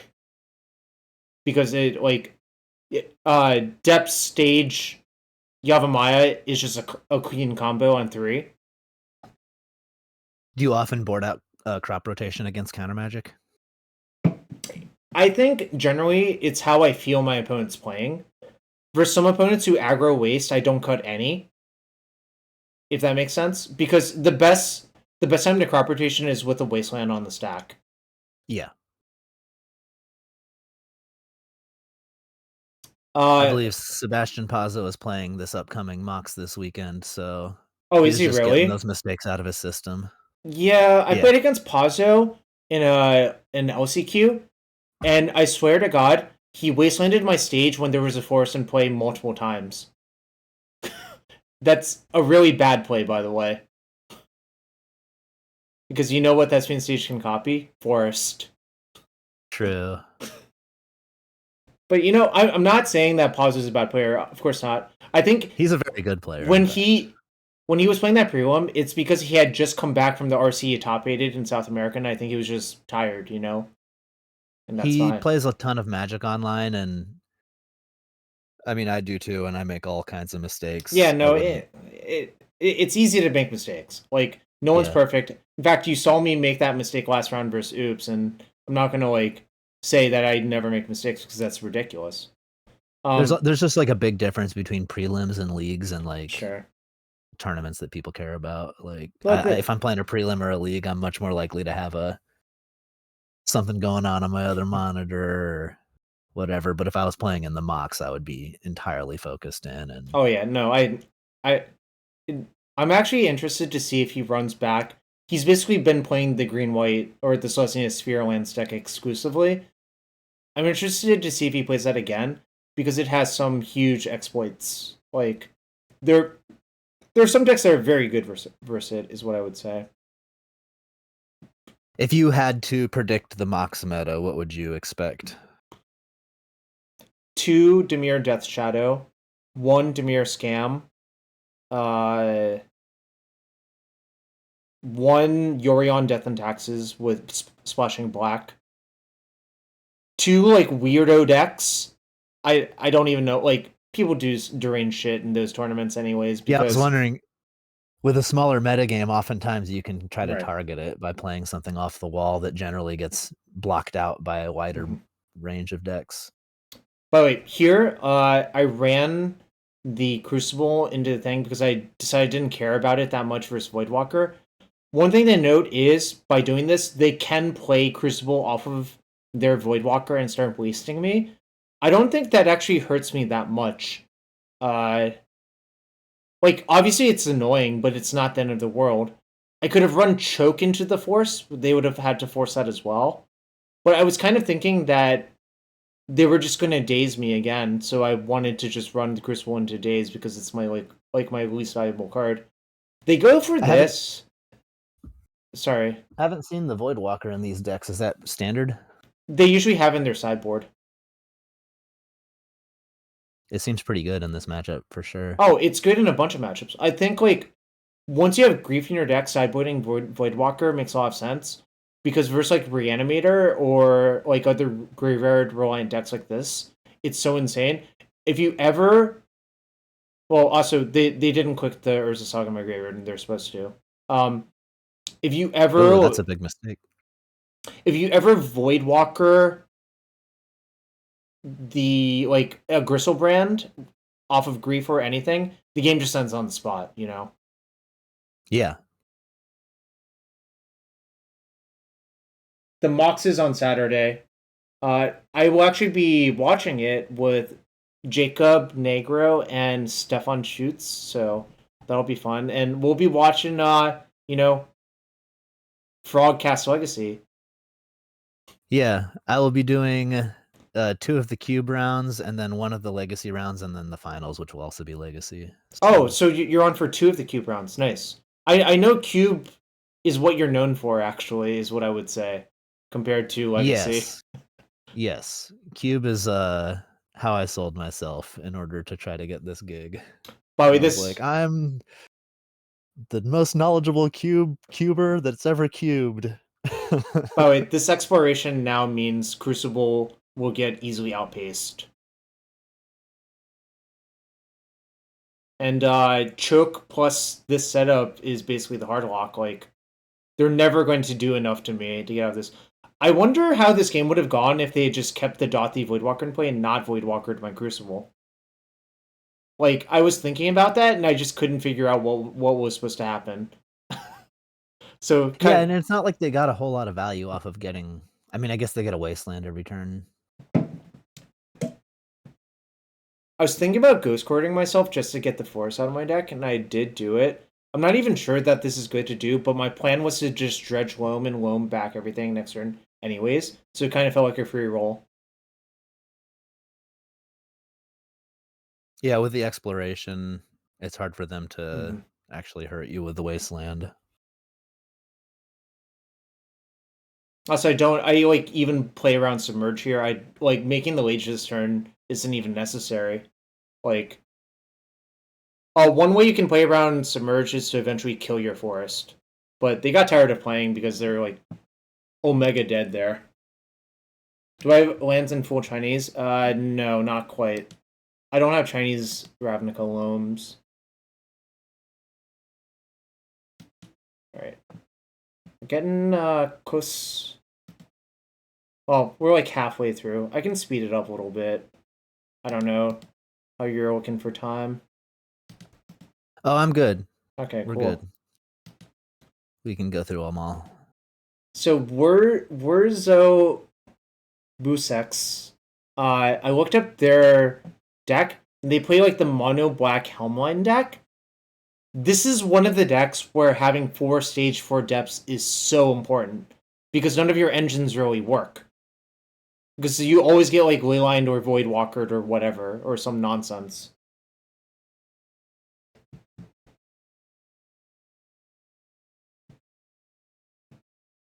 Also, this hand just represents a turn 4 Lage, which might not be good enough, but I kind of hate mulliganing versus this deck specifically. Mostly because your MOCS items are not that reliable versus Karn as well. So I'm kind of just like, I kind of just think you're priced into keeping, sadly, but obviously it could work out poorly. This deck is just so consistent. I look at every opening hand and I'm like, it's the same. But I can see how this one is weaker than average. And specifically the matchup we're playing is very volatile. It's the mono black like Helmline deck. So I mean obviously I could construct a much better hand. Like if you change that Maze of Ith to an exploration, this hand's a lot better, you know. Also, in the face of Leyline of the Void, I sometimes like to cut loam, like especially if they have Voidwalker as well. I'll shave down loams because it's just not that good of a plan, you know. How do you know what you're up against? They just always play the same deck. This person, their last 3 entries was the Black Stompy deck on Goldfish, and I use that information. Like, I mean, it's like debatable if you really should, but I kind of feel like once you see it 3 times in a row, it's like a pretty safe bet. No, I think it's a good edge to get. I do the same in tournaments. If my opponent has recent results with the same deck, it's a safe assumption that they're playing the same deck. Whereas me, if you look at my results, like you'll see like 6 different decks across a bunch of formats. So I would say it makes me a little bit harder to exploit. Now, Opposition Agent is very, very, very good versus crop rotation. Yes. I kind of hate how good that card is, just like general in cubes or whatever. Like, it just hoses so much random shit, you know? I think it's pretty fair in cube. If you're searching your deck in the cube, you're probably doing unfair things, and well, what about it's not very good in general. Fetch lands? Well, the timing to hit a fetch land it's like they're often fetching in the early turns. So if your opposition to agent, like you can't really afford to hold it. It's not like cube isn't really the sort of format where you can't just like not play to the board when you have the opportunity to. So oftentimes you just have to like flash it end of turn if you're not getting any value. By the way, another punt right here. I clearly should kill the Oppo agent, not the Voidwalker. What actually happened was I briefly forgot for a second. I thought the P-Fire would go to the graveyard. And then what I remembered was damage is checked after the spell resolves. Oh, so if it had been like a go for the throat, well, it would have stayed in the graveyard? No. Well, yes. Yes. Because my thought was that it should stay in the graveyard too, but I guess it's because it's damaged. The other issue is they also have Leyline of the Void, so I really shouldn't have done it. I should have just killed their fucking opposition agent, so my rotation's alive. So it's just a huge mistake. Yeah, also the Urza Sagas are going to tick up to 3, and that's not great versus the agent. Well, I mean, now they're dead because the way their deck operates, unless they have exactly Shieldred's Edict. Drawing a Dark Depths was very lucky, is what I would say.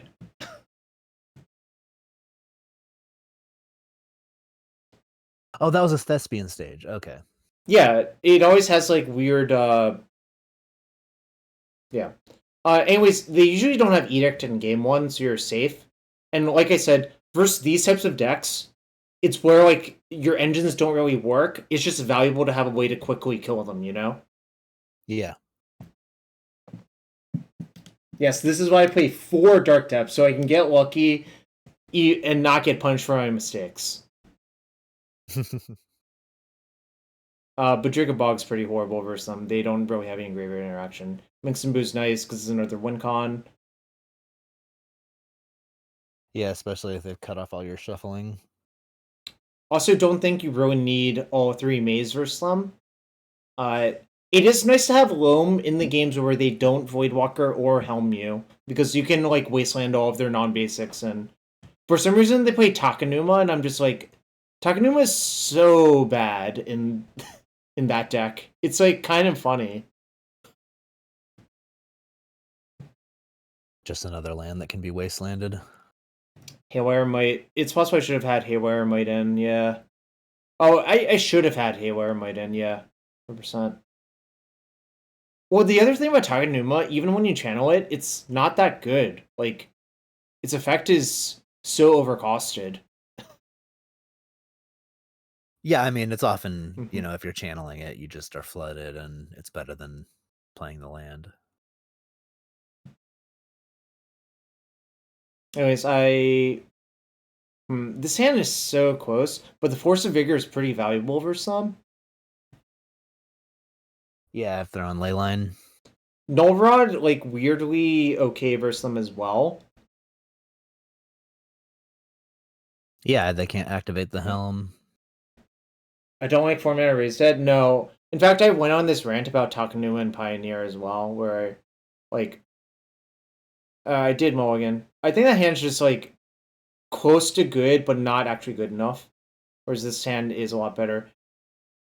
Well, in Pioneer, Takenuma is just free to play, usually. What? I guess I won't debate that anymore. I have strong opinions on certain things. I guess it depends on your mana base, but if you're playing swamps, might as well swap one out.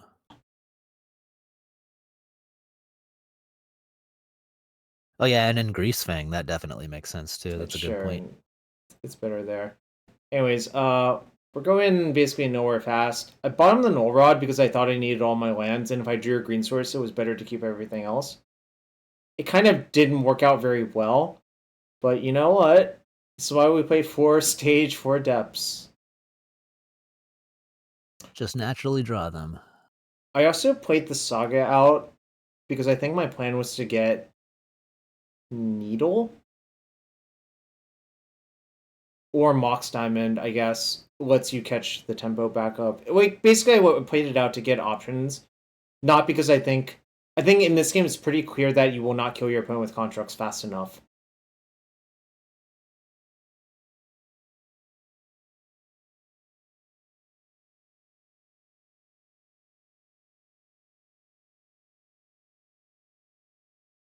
It's kind of funny because my hand doesn't, like, my hand is grief proof, which I think just happens a lot. Like, that's one of the advantages you have versus, like, these scam type decks as well. Like, oftentimes, yeah, the interaction, it doesn't do anything to, like, take your thing. Now, one thing you have to be all of your stuff is just there to accelerate you a little bit, and so if they're taking a turn off to stop you, it just is the same as it's all the same. One thing to be very careful about there is do not discard Karakas, because if you discard Karakas, they can Voidwalker Karakas and bounce your Wage. Ah, wise. Well, I discarded Wasteland instead because I already thought about my play all the way through. Print Wasteland to Pioneer, teach them a lesson. I think if you printed Wasteland to Pioneer, the format would actually be unplayable. You got Field of the Dead anyway, or Field Field of of Ruin, Ruin. Demolition Field. No, yeah, Field of the Dead is banned, probably for good reason. Yeah. Field of Ruin and Field of the Dead, I get those confused quite often. Does Woodwalker say cast? I thought it was play. I believe it is cast. Oh yeah, No, so they wouldn't be able to... No, it says you play this turn. Is it? Yeah, Woodwalker definitely says you play. Okay. Someone's just confusing me. Also, I clicked block for a second, then it gave me the message. The menace message. I briefly forgot that menace for a second, which is like kind of weird. How can I forget? Illegal blocks. Yeah, it berated me in the chat. Fortunately, Lage does not care. Go to -2. Alright, so I wanted to say something real quick. I think that matchup should be bad for me on paper, but then the game just played out where you Lage your opponent, and that's what I meant about playing 4 Stage 4 Depths. That's just like free wins where you have like no equity in a game otherwise. Yeah. The Saga's too slow, but they can't answer the depths. One thing I was worried about was if they were kind of a lunatic who played Karakas in their deck, they could crack Voidwalker for crop rotation and get Karakas. I'm like, well, I can't really win because none of my cards really do anything, so I'm just going to try to kill them. So that would specifically require them to have Karakas in the mono black, like Soul Land deck that needs Soul Lands, you know, and swamps. Anyways, match 6. I don't remember. I think this was the match versus Gerschi, yeah. And I just assumed Gerschi has a wide range because I know he is like a relatively good player, but he could be playing anything really.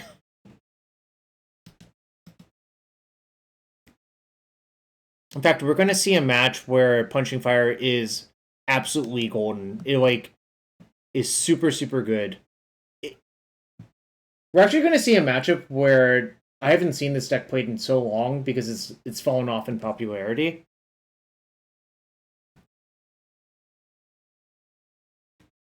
So I assume you've seen a bunch of the like Selesnya style / Naya / Abzan depths, right? Just in the deck lists. Depending on what they are, probably. Abzan, Selesnya, what are they doing? Well, the lands. Well, no, they're like depth decks with like, you know, like Knight of the Reliquary and like Greensun Zenith. Oh, yes. Yes. Yeah. So here, that's what I think I'm playing against because they went Yavimaya Go. Or Yavimaya Reclaimer Go.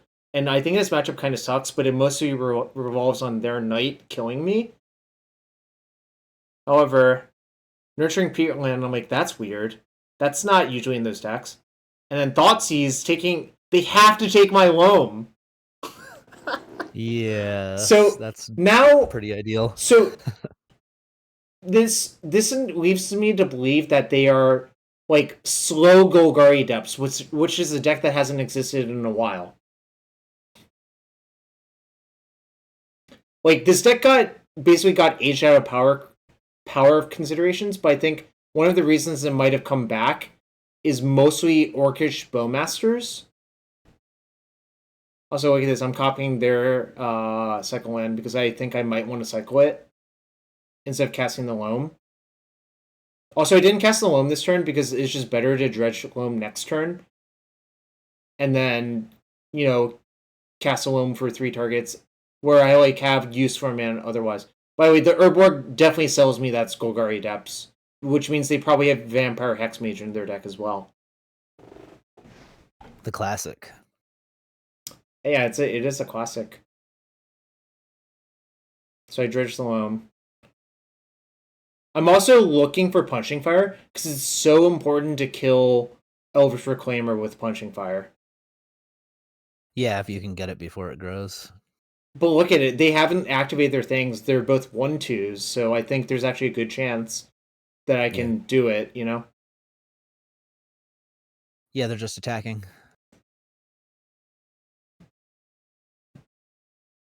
I think I've played League with this Golgari Depths deck, and I found it to just be like with the Reclaimer, it's so slow getting the Depths combo in play. I was struggling to kill my opponents before I died.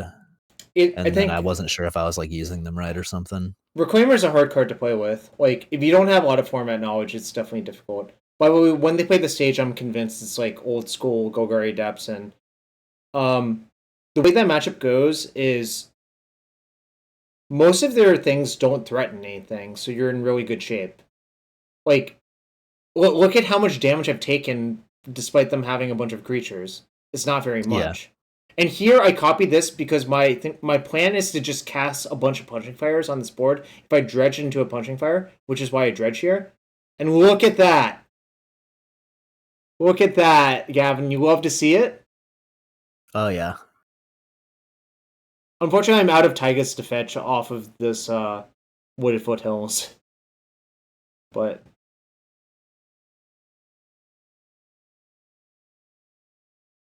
yeah, this just put this in a spot where they can't really... I mean, they could depth still. No, you just leave the Ghost Quarter up at all times. Oh, yeah. Which is... Well, I mean, if they have stage, depths, and Vampire Hexmage, right? Right. So I guess if you kill the Hexmage here. So this is like... So far, this tournament, this is the best punching fire has been because it killed literally 2 Reclaimers in one turn cycle, which is not a very common occurrence as well. Yeah, I think they were supposed to activate the Reclaimers a bunch of times and, like, set up shop and get 3-4 Reclaimers. Photo, gotta send this beating to the group chat. Look, I wasn't trying to shame anyone. I was just curious why this person didn't activate Reclaimer ever.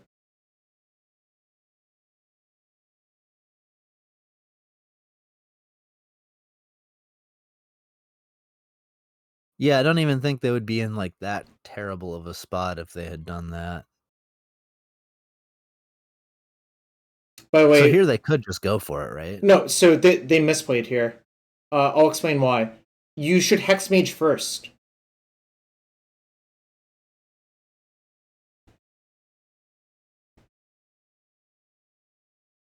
Do you see why? I'm trying to puzzle it out.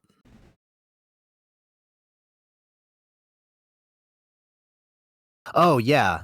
Yeah, no. So I'm working it through. I'm hovering over this. I figured it out. Yes. They're supposed to Hexmage first.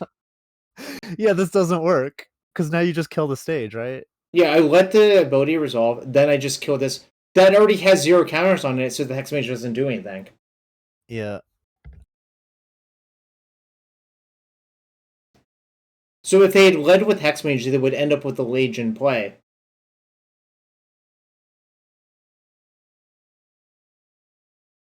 That doesn't mean I'm drawing dead, of course. I have Karakas in my deck. I can make my own Lage. The problem with me making my own Lage is their deck is designed to find Sejiri Step to push through opposing creatures. So it would be a lot harder. But now I'm just in such good shape because I can literally punching fire all of their creatures to death and probably just waste lock them, you know? Wow, that's really a neat little nuance that if they had gone for the Hexmage first, it would have been much better. I mean, the thing is, like, these, like, semi-mirrors are kind of tricky to play, but usually it involves them having to kill you, because if the game goes long, you can wasteland all of their lands, and they can't really do much back to you. I've noticed this just being a common theme in Legacy, where, like, the minutia of sequencing matters so much more than in other formats. Like, games can just be decided entirely on small things, like, oh, I accidentally cast this one spell first when I was playing 2 spells this turn. Yeah, so I think there was a good chance that they could have killed me that game if they had reversed it and I just bricked off, which is probably their best, course of action. In these semi-mirrors, I like to shave down to 1 Dark Depths. The reason to leave 1 in is if they ever give you a window, then you can kill them, but it's just so bad to draw, Yeah, because it just gives their Thespian stage a target. Yeah, I mean, basically do not play out Dark Depths in these semi-mirrors basically ever, unless if I literally am planning to cast a spell or like crop rotate it away or something like that, you know? Yeah, they've got the Elvish Reclaimers too, so they have extra access to their stages as well. I would say they're better at comboing than you are, but you're better at constructing scenarios where they can't really combo you, and like you can pressure their mana to set up a combo turn of your own. So like that's basically what happens. Like if the games are short, you're probably going to lose. If the games are long, you're probably going to win. That seems to be a theme with this deck. Yeah, I mean the exception is combo, where like if the game is short because you're making a Lage, that's good for you. If the game's short because they're killing you, that's bad for you. But it's like impossible for a game to go long versus combo with how my deck is constructed. Like when you had a bunch of spheres, you could drag it out forever, you know. But I cannot do that. I actually beat Sphere of Resistance with my Mind's Desire combo. Were you mono blue, the like high tide deck? Yeah, once you get enough high tides, it doesn't matter how many spheres. Well, also, like if you ever get a Hercules recall or rebuild off, then like you win the game, right? Also, this hand I think I just cast high tide 3 times.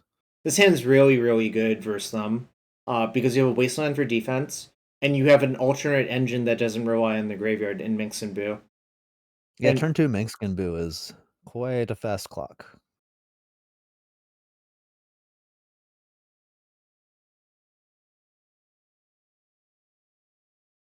By the way, I'm like, oh, that's weird. And then I thought about it more, and I'm like, oh, it's because they have Hexmage in their deck as well. You can just use the Hexmage to flip it immediately. What does the flip side of this saga do? It's like a Thorn Elemental. It's like a huge Thorn Elemental. Oh. I was debating if I should waste them. And I think I probably should have in retrospect, but I was kind of afraid what would happen if, like, A, I didn't draw land, and B, they had, like, Bog from my loam.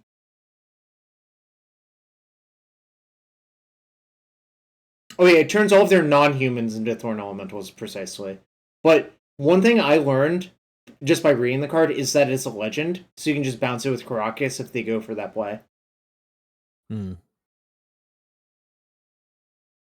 So here, I spent a long time thinking about what I should do. Yeah, it's not clear to me what the best line is. You can't really It's very... Minx. Yeah, if you play Minx here, basically it just dies to all... Like, it dies literally to the Hexmage on board, which is kind of bad. B... Before you even get to use it. I think you can just waste lock them here and cut off a lot of their options, take a little bit of damage from the Thorn Elemental, because they're not a burn deck, right? Like, if you're at 1 life for some... Well, maybe if you're at 2 life for some, it's safe. If you're at 1, you can die to Bowmasters, obviously.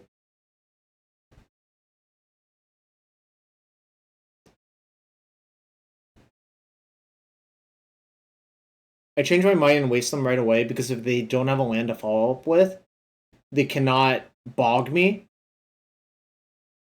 And I think there's a reasonable chance they don't have another land as well, because they didn't play another land last turn. You've never seen Thorn Elemental? That's like an iconic, big, dumb creature that kids used to love. Yes, it assigns its damage as though it was not blocked. So I thought about this for a while. The other thing I could do is get Tabernacle and play it, but I think you could lose to Bowmasters that way if you do that.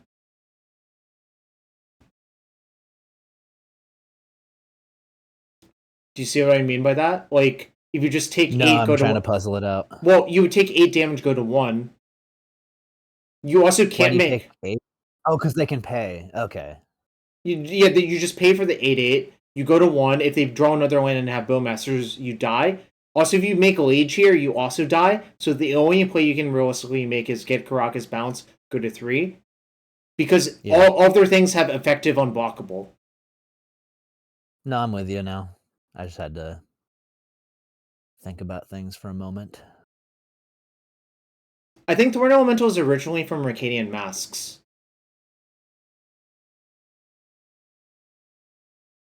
Does someone want to confirm or deny? I don't think it's a masks card. So they have crop rotation. I couldn't even think of a good card for them to get here. I don't think there are any, really. I guess they could bog me. I think it's Urza's Legacy. Oh, Urza's Urza's Destiny. Okay, I got those two blocks are right next to each other, so I misremembered. Yeah. We're right. We were on either side of it. So if they get Wasteland here, what does that really do to me? It doesn't really do very much.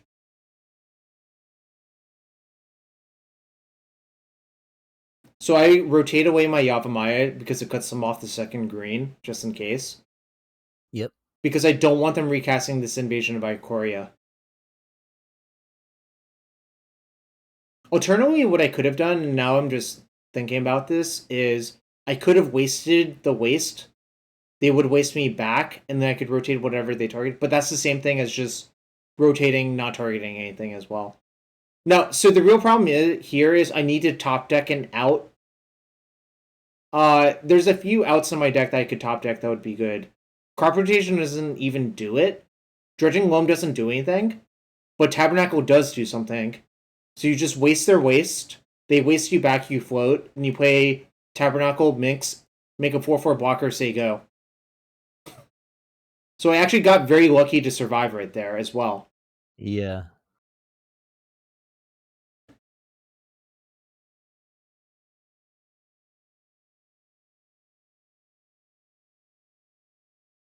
I don't think keeping the Karakas matters that much.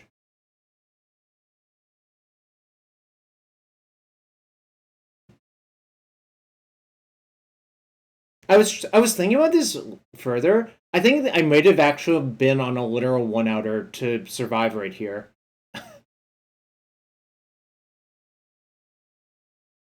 Oh no, Maze of Ith also works, I think, right? Yeah, Maze would have been good. Yeah, no, so then I was on like a 4-outer or so. Very important to not attack here. So maybe people just default attack with Minx and Boo, the Boo token. I'm just like, nah, we got plans for this. Also, if I get to my next turn, I can just sack this, draw 4 cards, and kill their other Reclaimer, which is probably the safest play. Defensive hamsters. Gretchenson says, LOL, joining at the wrong time. This was him. Yeah, I mean, this matchup is not great for you, and I got very lucky as well. Yeah, did you see the top deck Tabernacle there? Well, if I loam there, I just die to their Reclaimers, McWinsauce. Like, loaming doesn't do anything there, right? Also, you can take a natural draw. Basically, what you can do here is take a natural draw. Once you sack this thing, you'll draw 4 cards. You can resolve the draws one by one to decide if you want to dredge the loam. Which you probably should have attacked there first. Yeah, I just got too excited to draw 4 cards. You know. How could you say no to drawing 4 cards? No, I get it. Sometimes you're just in a position where the attack doesn't actually matter because you're not winning the game through those kinds of small margins. By the way, I messed up here. If I was thinking about Bowmasters, I should have just main phased the Boseiju. Most people take Bowmasters out versus lands because it's actually not that great. It's like effectively Raise the Alarm. But here I think I get Omega punished by them floating and Bowmastering me. Then, like, I'm at 2, they have a creature that could, like, theoretically... Like, if they draw another Bowmaster of the game, I would probably lose to a second Bowmaster. Really. Well, Gershenson, if you look at the metagame breakdown, there was actually a fair amount of lands, but obviously 3 times is a lot. There were 16 lands decks in the tournament.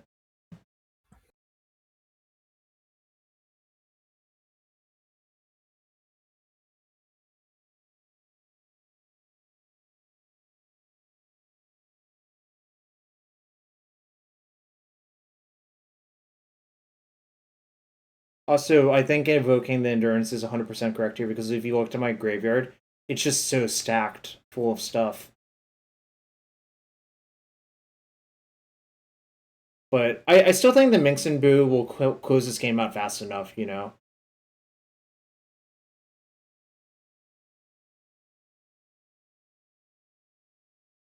Yeah, it's hard to get around a Minx and Boo that's stuck.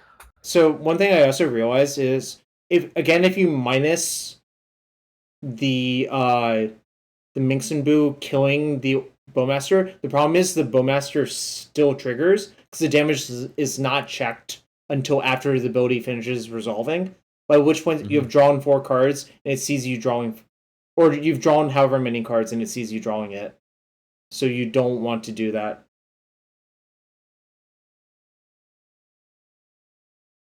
I figure Ghost Quartering here basically cuts off most of the outs because they would have to like runner 2 fetch lands. If I just Ghost Quarter that, then... Oh wait, I would have to... No, I would have to draw a Loam for the Ghost Quarter, right.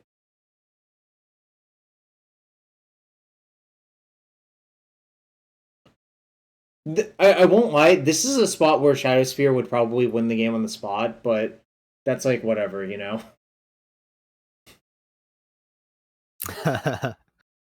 Game 1, you did punt. If you lead on the Hex Mage instead of the stage activation, you end up with a Legion play. Then you can hope that I just have nothing.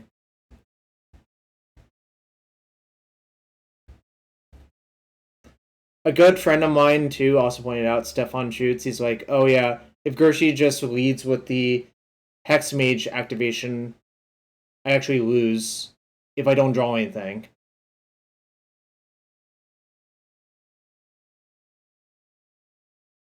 And then now I have so many triggers.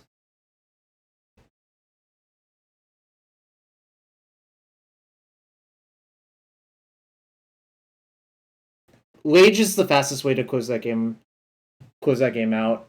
And like really all that matters is ending the game before I'm dead. Okay, the last 2 matches, which don't go as great for me as a spoiler. All right. So this person had been playing Abzan Depths, which I think is actually one of the tougher matchups if they know how to play their deck.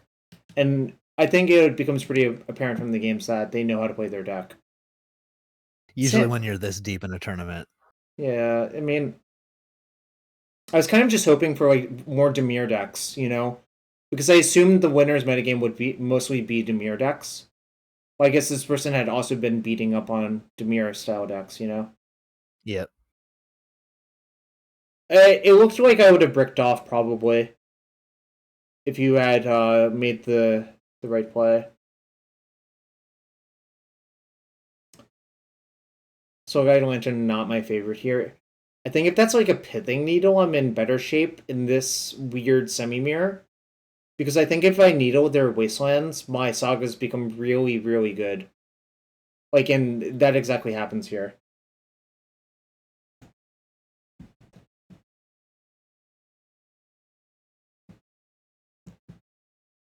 Basically, I was sad that this wasn't a Pithing Needle this game. And I'm kind of just not... I mean, obviously I took a risk when I kept that hand. It didn't really pay off very well.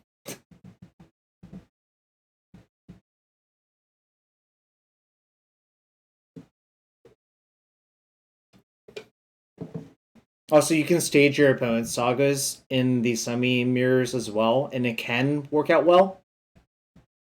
Just something to keep in mind. Yeah.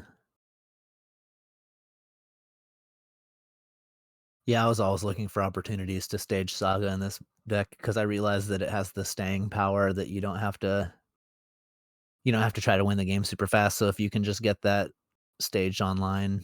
Yeah, it like once you have like 3 constructs, it just outputs so much damage that it doesn't really matter, right? Oh wait, Flatstones of Trocare is one of the better card in the green-white base depth decks because it actually gets you head on stuff, you know? If that makes sense. Yeah, just if it turns into a resource battle. Yeah. Both decks are doing the similar thing. Whoever has more resources tends to win. It's sort of problematic that there's not a clean answer to Knight. So Knight basically ends up like wastelanding all of your lands and then like attacks as like a 10/10 twice or something like that. Yeah, you just have to like punishing fire it and then And exile then their graveyard. yeah, which is it's so hard to do. Like it just doesn't have. I think maybe there was a chance I should have made a second construct here instead of doing what I did.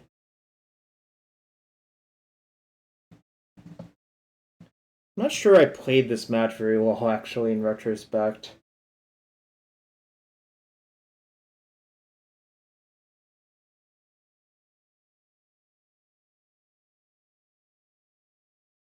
But I just thought I would have so many constructs that I was fine to waste one. But I think maybe that's the wrong way to look at it, you know? Yeah, just keep the pressure up. Yeah, I think I would have made the construct too because your plan is just to make constructs, so just make them early instead of later. So Gershenson asks, why did I play Gruul lands instead of green-white lands or Abzan Depths? Well, Depths is structurally a different deck than Gruul lands, but the green-white versus green-red lands question is reasonable. I wanted to play Grove of the Burnwillows and Punching Fire for all of the like Dimir-style decks. Basically, I think this is the sort of Depthsy deck that has the best matchup versus those Dimir style decks, which I expected a ton of. And indeed, if you look at the results, there was just like a million Depths decks. Oh yeah, better versus Magus is a big thing as well, because I thought there would be a reasonable amount of Moonstompy like just below.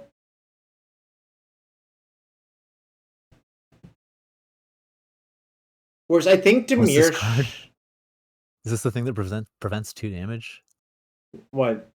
Sajiri's The Step? land? No, that's a Yeah. protection land. It gives a target creature protection from color until end of turn. Just to make sure the depths connects, or what's that for? Yeah, or protect it from like a plow or something like that, you know?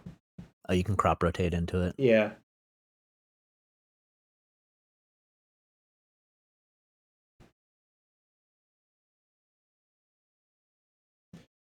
Yeah, this is a really hard situation because if I crack that, then I can't even attack Passive Reclaimer. Mm. So I decided to just not even crack it, unless if I was forced to.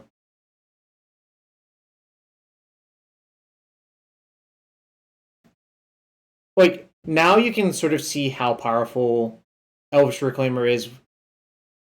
Like, it's so good this game, right? Is there an argument for just making depths while they're tapped out, or do they have? I Oh no, no. they can just get Caracas. Well, the Krakus would be tapped, so that's a reasonable question. But I've also not really given them any good targets for Swords to Plowshares, and they play 4 Plow.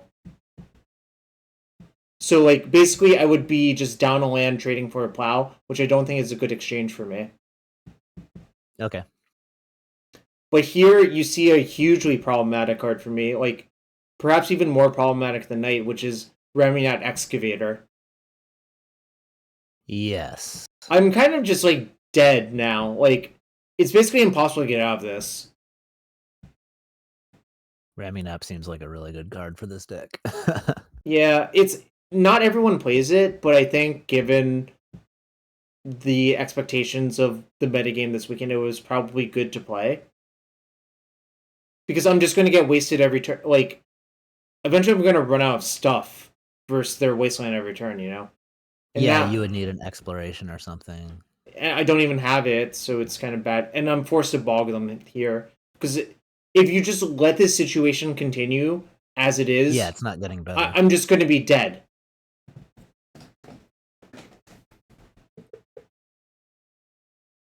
Yeah, but you're still just not in a great shape. Well, the problem is they can go find another wasteland and then everything just starts over again, you know?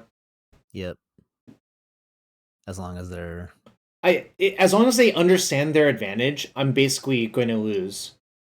Yep. Did you notice that this person basically never went for the Lage? So they basically played it exactly the way I would have in their seat. So I basically was just... I was basically not in very good shape at any point in this game. Why'd they go after the bog and not the quarter? Because I can just quarter them in response. I don't know. Like, it doesn't really matter, I think.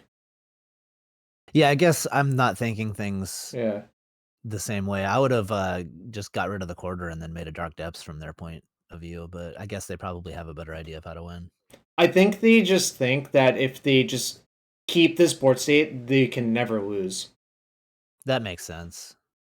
Like, look at this. I have 2 MOCS diamonds. They have 5 creatures. Even if I play a Tabernacle, they can pay for 4 of their creatures and let the token go. Like, I can't really do anything meaningful.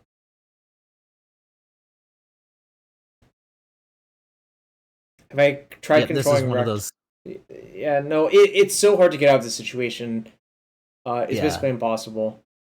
Yeah, their format experience is shining here, because I would have been less patient, just thinking, oh, I can't, I gotta like maximize on my advantage here, and they're just like, no, I've got the advantage, it's mine, I don't need to do anything. We're behind in rectangle theory, we're behind in board presence, and I think they had that pile forever, and now they finally used it because I can't really do anything from just 2 MOCS diamonds and 1 land drop, right? Yeah, everything is 2 turns away, and your death is not 2 turns away. It's my death is way faster closer. than that. Yeah. Yep. Exploration, probably one of the better things you could draw, at least. Yeah, it won't matter. So it's too slow still. Like, yeah. A couple turns ago, it might have swung things. Yeah, but it's too late now. Have I tried playing Wizard Squares? No, I decided that the Wizard Squares were not exciting enough.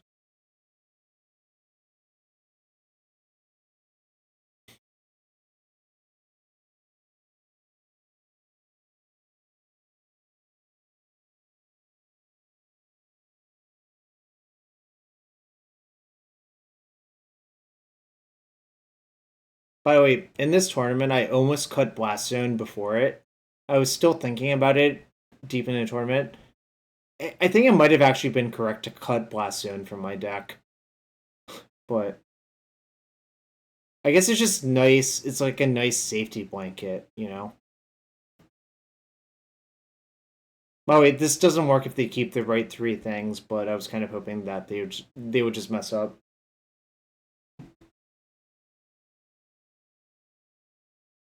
Well, the thing is, like, there are times where Blast Zone is the exact card you want in the deck, but I'm not sure that those situations are actually common enough.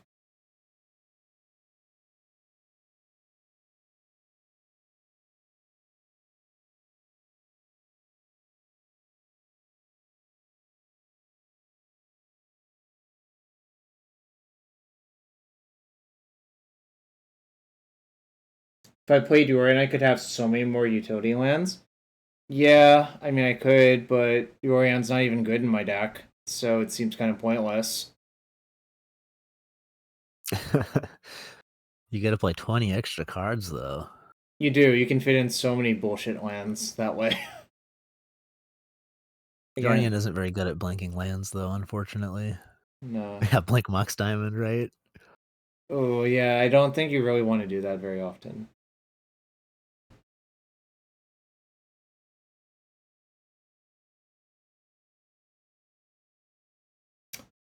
Yeah, so this matchup I think is tough, especially since I saw how they played game 1. I knew that they were very likely skilled.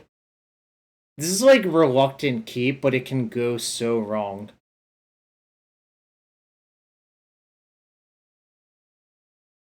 But I don't even want to play the MOCS out. Mostly because, like, if you get Force of Vigor right there, you lose the game on spot if you play the MOCS instead of a land. Yeah, and without any way to recur the land, there's not really a reason to play the MOCS instead. I actually thought I was going to be in good shape this game based on what they play next.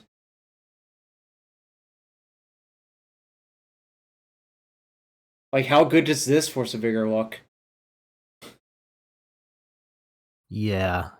Playable. Yeah, I wanted to take another draw step to see what I would draw, because there might be a better green card to ditch than the Crop Rotation, because Crop Rotation is close to Counterspell. Instead, like, I kind of don't draw very well, but I can still do it on their upkeep.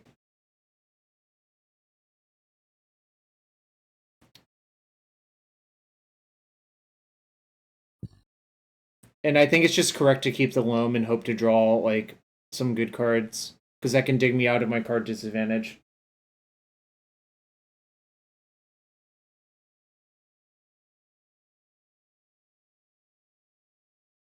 Again, if I drew like a wasteland or anything there, it would have been really good. Instead, I decide that here, like, the naked loam is probably the best way for me to actually make something happen. Yeah, you're missing land drops and you can't really afford to. I really thought I was going to be in good shape. Like, from this board state, it seems like I should actually be okay. This happens, which is kind of a punishment, but it did cost them 2 cards at least. But here, I can't really do anything again. Here's the problem. Yeah, I mean, it's a lands deck and you've only drawn 2. I mean, I cut 3. I cut 4, Still but about 30 lands. Yeah, I mean, it's not great. Unfortunately, there's already 2 lands in the graveyard, so you can never cut them off of their Reclaimer, but you can kill Dryad Arbor with the Vesh on the stack. So they can't Reclaimer that one away. Yeah. No, it's just sad. I think, like, I'm gonna slowly die because they can, like, move up the chain by getting Flagstones into Flagstones.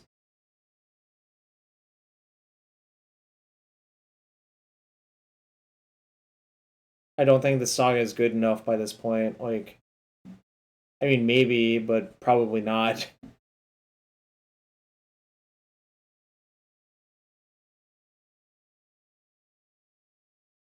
I think I shouldn't have tapped my Grove there, actually, as well. That was a mistake. Why is that? Because of the Wasteland. Because now they can just waste me, and I don't have Crop Rotate up. Okay, yeah, okay. Like, if they were going to bog me, I should have just let them bog me and see. Like, okay, now that I watch this, that was definitely a mistake and probably matters a lot, frankly. Yeah, I mean, especially when you're this far behind, there's no room for error. I think I should have just P-Fire plus bogged their thing right there. I didn't do it, which is a mistake. Oh, yep, you could have done that trick. Yeah, now, like... And then you could kill the other one, too. Well, I wouldn't be able to kill the... Oh, no, I would... I would have had to draw a red source. Or, yeah, I mean, any land for the diamond. Yeah. Okay, so I fucked up. Right. That's actually... No, that mistake's huge here. Because now the game, like, gets really out of control. I can still do it as well, like... Yeah, I just... Okay, I fucking threw this game, like, 7 times, probably. This is what, like, round 7 or 8, though, so you've been playing all day. Yeah, but the problem is, like... Set in. You need to be able to not make mistakes in those situations. Oh, it's totally true. It's just Yeah. much more understandable.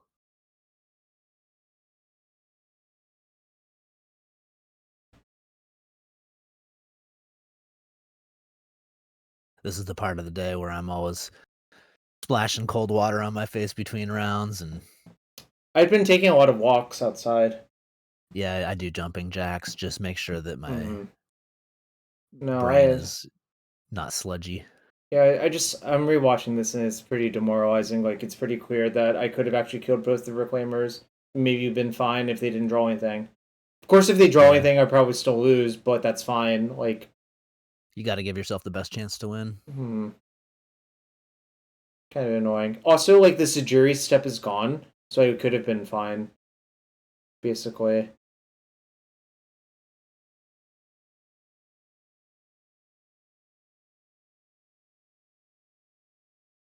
Yeah, I think my plan was just bad this game. Like, I just didn't do the thing that's very clearly obvious in retrospect. I mean, obviously I didn't draw great, but I didn't even need to draw that great to be okay, right? Yeah. Yeah, I mean, now it's over. Like, it doesn't really matter. Like, it's too late for the other cards to do very much. Yeah. So I fucking died doing endurance, essentially. Yep, that's disappointing. Alright. There's one more match. And also not a great match. I mean, technically, round 9 I played against Reanimator, but I forgot to record, and the match lasted like 5 minutes, where I won. So this person only plays like Green Sun Zenith and the Reliquary, like Mother Runes, that sort of stuff. Okay. So basically, like, Accelerants matter, which I have a MOCS diamond, Loam matters, Tabernacle matters, some sort of land destruction matters. It would be better if this was Wasteland, but I probably think you just, like, reluctantly keep and hope it works out. I also looked at their list, and they play only 22 lands, which seems kind of, like, diabolical to me, is the best way of putting it. Yes. It seems like in a deck that is using lands for value, you'd want to play Well, as many as... their deck is not really, like, their deck is, like, more of, like, a Green Sun Zenith mid-range deck. Like, they don't have the Dark Depths stuff. They just have, like, a bunch of Wastelands and fetches and, like, maybe Gaia's Cradle or Bajuka Bog or something like that, you know? Oh, I guess I'm less familiar with this deck then. Every Every time I've seen Knight of the Reliquary, it's been... Sure. A depth deck.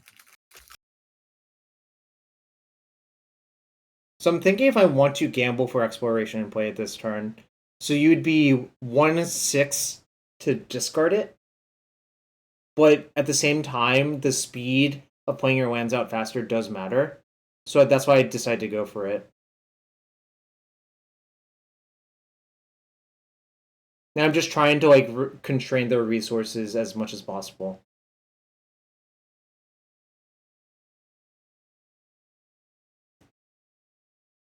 I don't think I have the mental constitution to play gamble. Every time I discarded the card I searched for when I didn't want to, I would lose it. Well, you're I'm only the same with 6. Collected Company.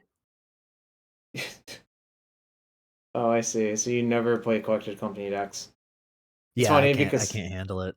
I love Collected Company as a Magic card, so I guess we're just built different. Imagine casting Collected Company when you need to hit something and just looking at 6 lands. I mean, that can happen, but that's because a lot of people also played Collected Company with way too few targets.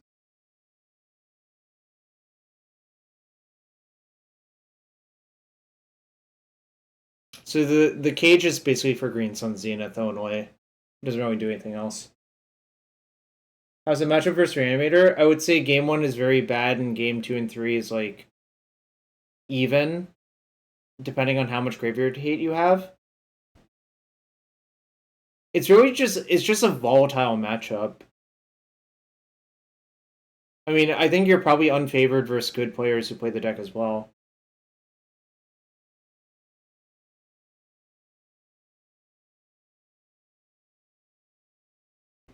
Also, my opponent went to 5 this game, so I feel like I'm in really good shape. I mean, my hand's not like insane, but it's fine, right? Like I have a Wasteland, I have Loam, I have an Accelerant. The Depths is kind of a dead card right now, but the problem is it's just dead until it's not dead, right? Yeah. I mean, you have the Yavamayas Sure. too, so it's... I mean, to be still fair, a generic land. I guess they are a 22 land deck, but they have 3 once upon a time.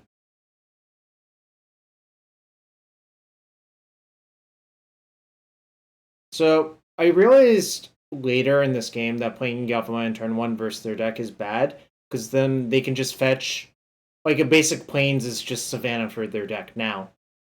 You know? Yeah.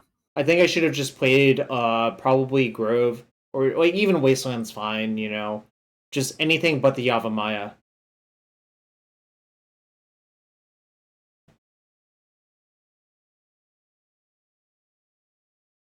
Also, they don't have to take damage for that. And it's because I played Yavamaya that they could even do this. Mm-hmm.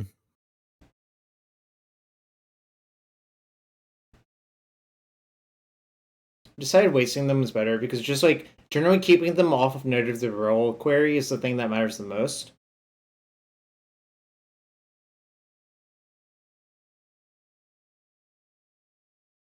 So like at this point I still feel like I'm in good shape, but you know. How many basics do they run? 2.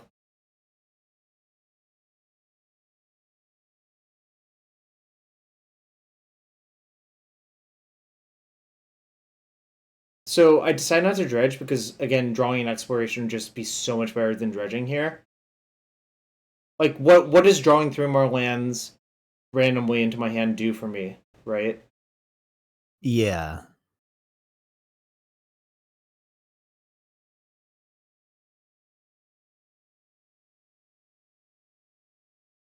By the way, they let the Fiend Artisan go, and I think one of the few reasons they do that is if you're planning on slamming Knight of the Reliquary, and not much. Yeah. There's not really another reason to do that, you know.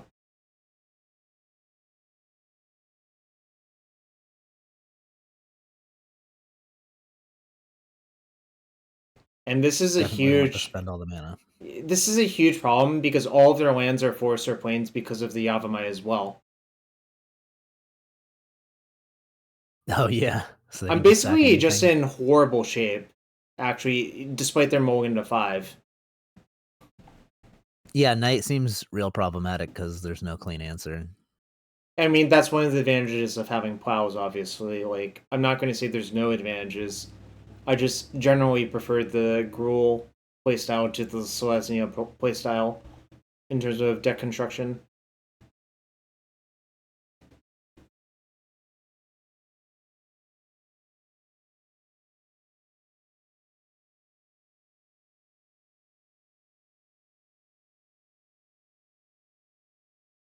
You don't see that one too often. In fact, some people may have never seen that card. What card? Renegade Rallier. Oh. I thought that was standard for this deck. No, most people don't play that card. But, you know. My experience with Legacy is so like intermittent throughout the Mhm. years. It's like I've tuned in for, a week and then I'm just out of touch again for a while. So here I'm really just hoping they give me a window to make Lage with their like Knight tapped and their Wasteland tapped. Because of the Tabernacle, that's a little bit more likely that it might happen. But again, if they just attack for 9 twice, like if they attack for 9 then 10, how the fuck do I ever win, right?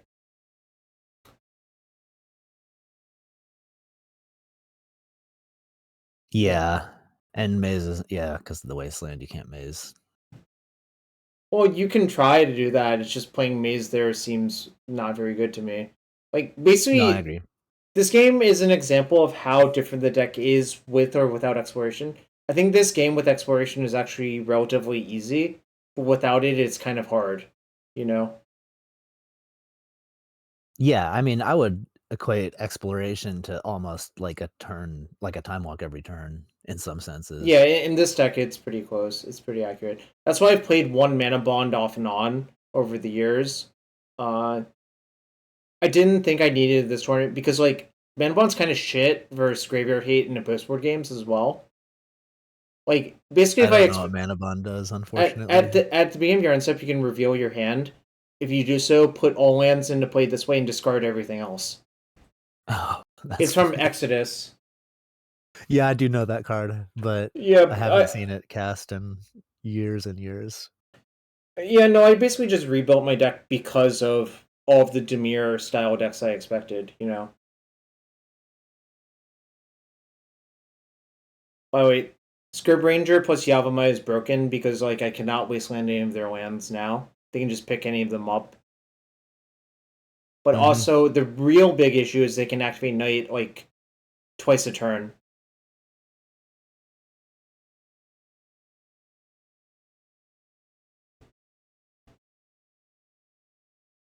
Or activate Knight and attack, which is probably better.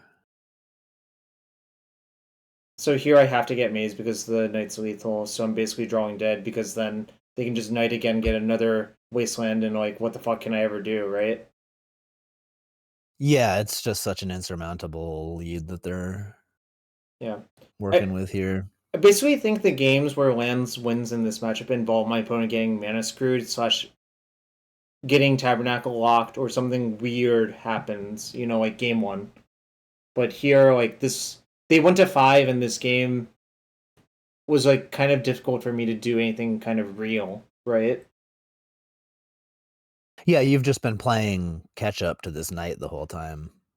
and not successfully. No, it's very rarely going to be successful, is what I would say. Yeah, it's such a small subsection of cards that allow you to do anything against it. You basically have to have the Punishing Fire and the Bog. Mm-hmm. And a window.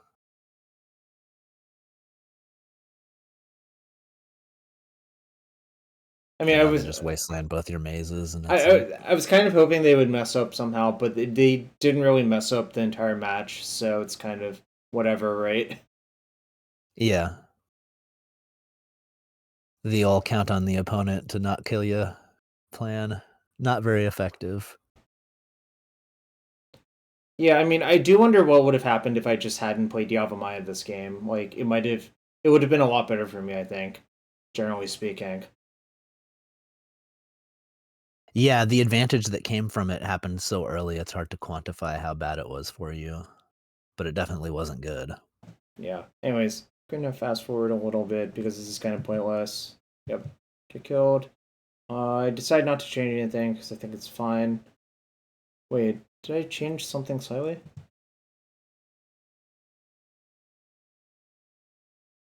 Oh, I think I got Pithing Needle into my deck.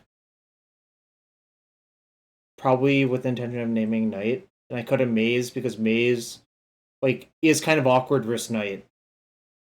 Yeah, does Caracas do anything versus them? They sometimes have Thalia or Questing Beast.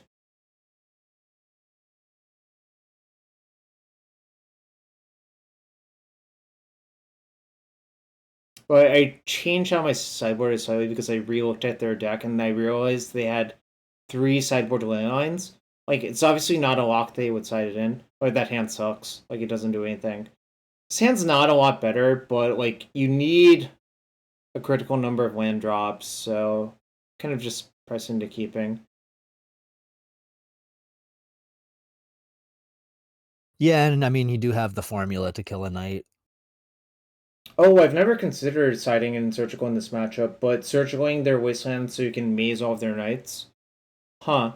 I'd never actually considered that until now. Okay, maybe that's good. One thing that's nice about this hand is if your opponent gives you a window, you can just try to kill them on turn 3 by double rotating for Sage and Depths and leaving the Yavimaya in play. Yeah. So that was my plan. That's why I kept all of these cards. By the way, the cage is 1 turn late for the Green Sun Zenith. Yeah. It's kind of tragic, but that's why I thought just punching firing their thing was better. I'm just hoping that they would tap out on turn 3 for like a knight or something like that.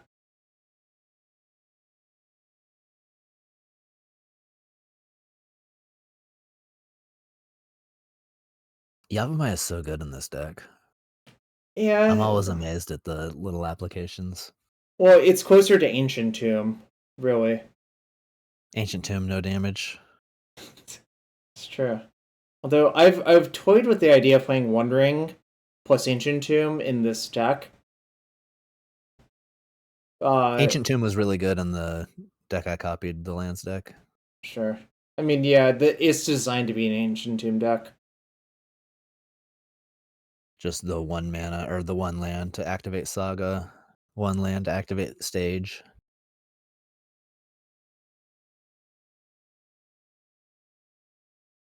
Oh. So I didn't go for it because I thought there was a reasonable chance that they had a plow, but maybe I should have just gone for it. But I also thought the other reason I didn't go for it was I thought I could create a window where they would have none of their mana up. But now with the Scrib Ranger, that becomes a lot harder because they can always just. The problem is Scrib Ranger plus Giver of Runes just infinite blocks.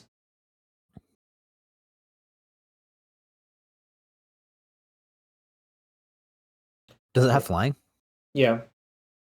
Oh, I didn't know that. It's Scrib Sprites meets Quirion Ranger, essentially. Plus, I guess I don't know where the Pro Blue comes in, but it's like it's a flavor win, essentially. Yeah, I think I should have rotated away my Yavimaya again, but I was still hoping that they would somehow give me a window to kill them.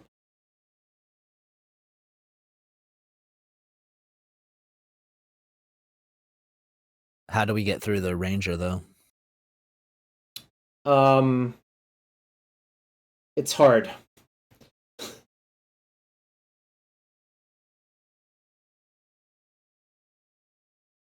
They let one of their givers die, and that's just to get protection. Like that basically the second giver doesn't do that much, but the first giver's annoying enough.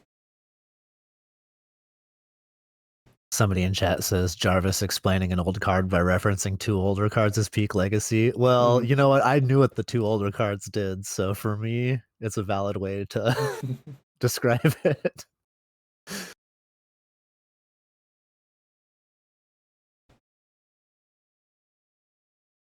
So I thought about making the Lage there, then I realized I didn't do enough. Because the problem is they would block once, then Caracas it, and then I'd be down to nothing. I could just never win versus a knight. Yeah, I mean, this game was just kind of a good demonstration of how, like, I didn't have any engines. I basically only had a game plan to Lage them, and probably that plan wasn't good enough. So maybe I should have done something else.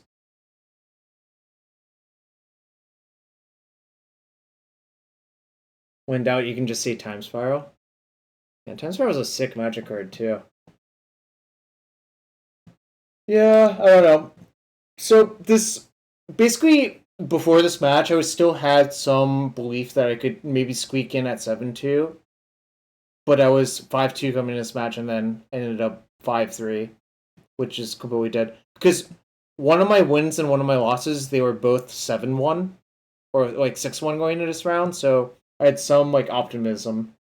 You know how it is, right? Yeah. Yeah, it's like your glimmer of hope is... Well, yeah, if you're not going to pretend things aren't going to go your way sometimes, why are you even playing a luck-based game sometimes, right? You got to be optimistic sometimes, right? Yes. I mean, if you play long enough, eventually you are the one that breakers in. So you always have to... I mean, that's like a classic element of Magic in general, is you want to always give yourself the best opportunity to get lucky. Oh, only 1-7-2 made it in, huh? Interesting. Like in any variance game, each player is going to have times where they're lucky and times when they're unlucky, and it's all about maximizing on your luck and minimizing on your bad luck. I actually think the deck treated me pretty well most of the tournament, so, like, I should have been in a position to take advantage of it, and I didn't, so, you know, that's how it be. It's just, you're playing 8 hours, 9 hours of Magic, and there's not really a lot of room for error when it comes to these tournaments.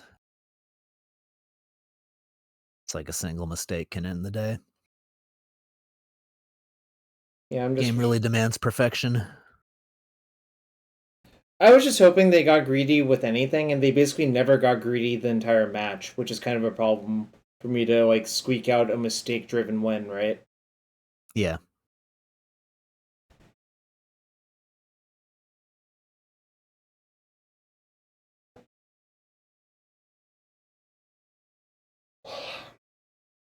I mean, versus me, you could probably count on your opponent getting greedy. There's a lot of times where I've, like, induced people to make mistakes, and it's worked out very well for me, but this person basically just never gave me a window for that sort of stuff. Which, you know, props to them.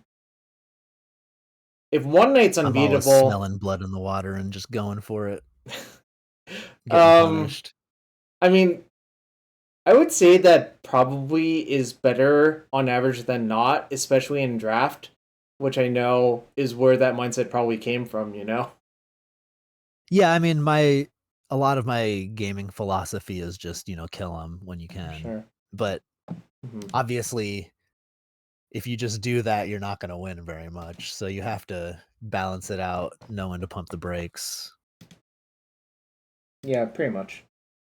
But defaulting to you know, playing to the board and being aggressive, it definitely, especially against, like, the best players, it'll put them into a spot where you're going to win a lot more games. I agree. I guess, like, the third match I played, or the last match, literal round 9, I didn't record it, was versus Reanimator, and I did lose game 1 in, like, kind of a weird fashion. In game 2, I got griefed. they took my graveyard hate card, and then I just drew Grafdigger's Cage and caged them.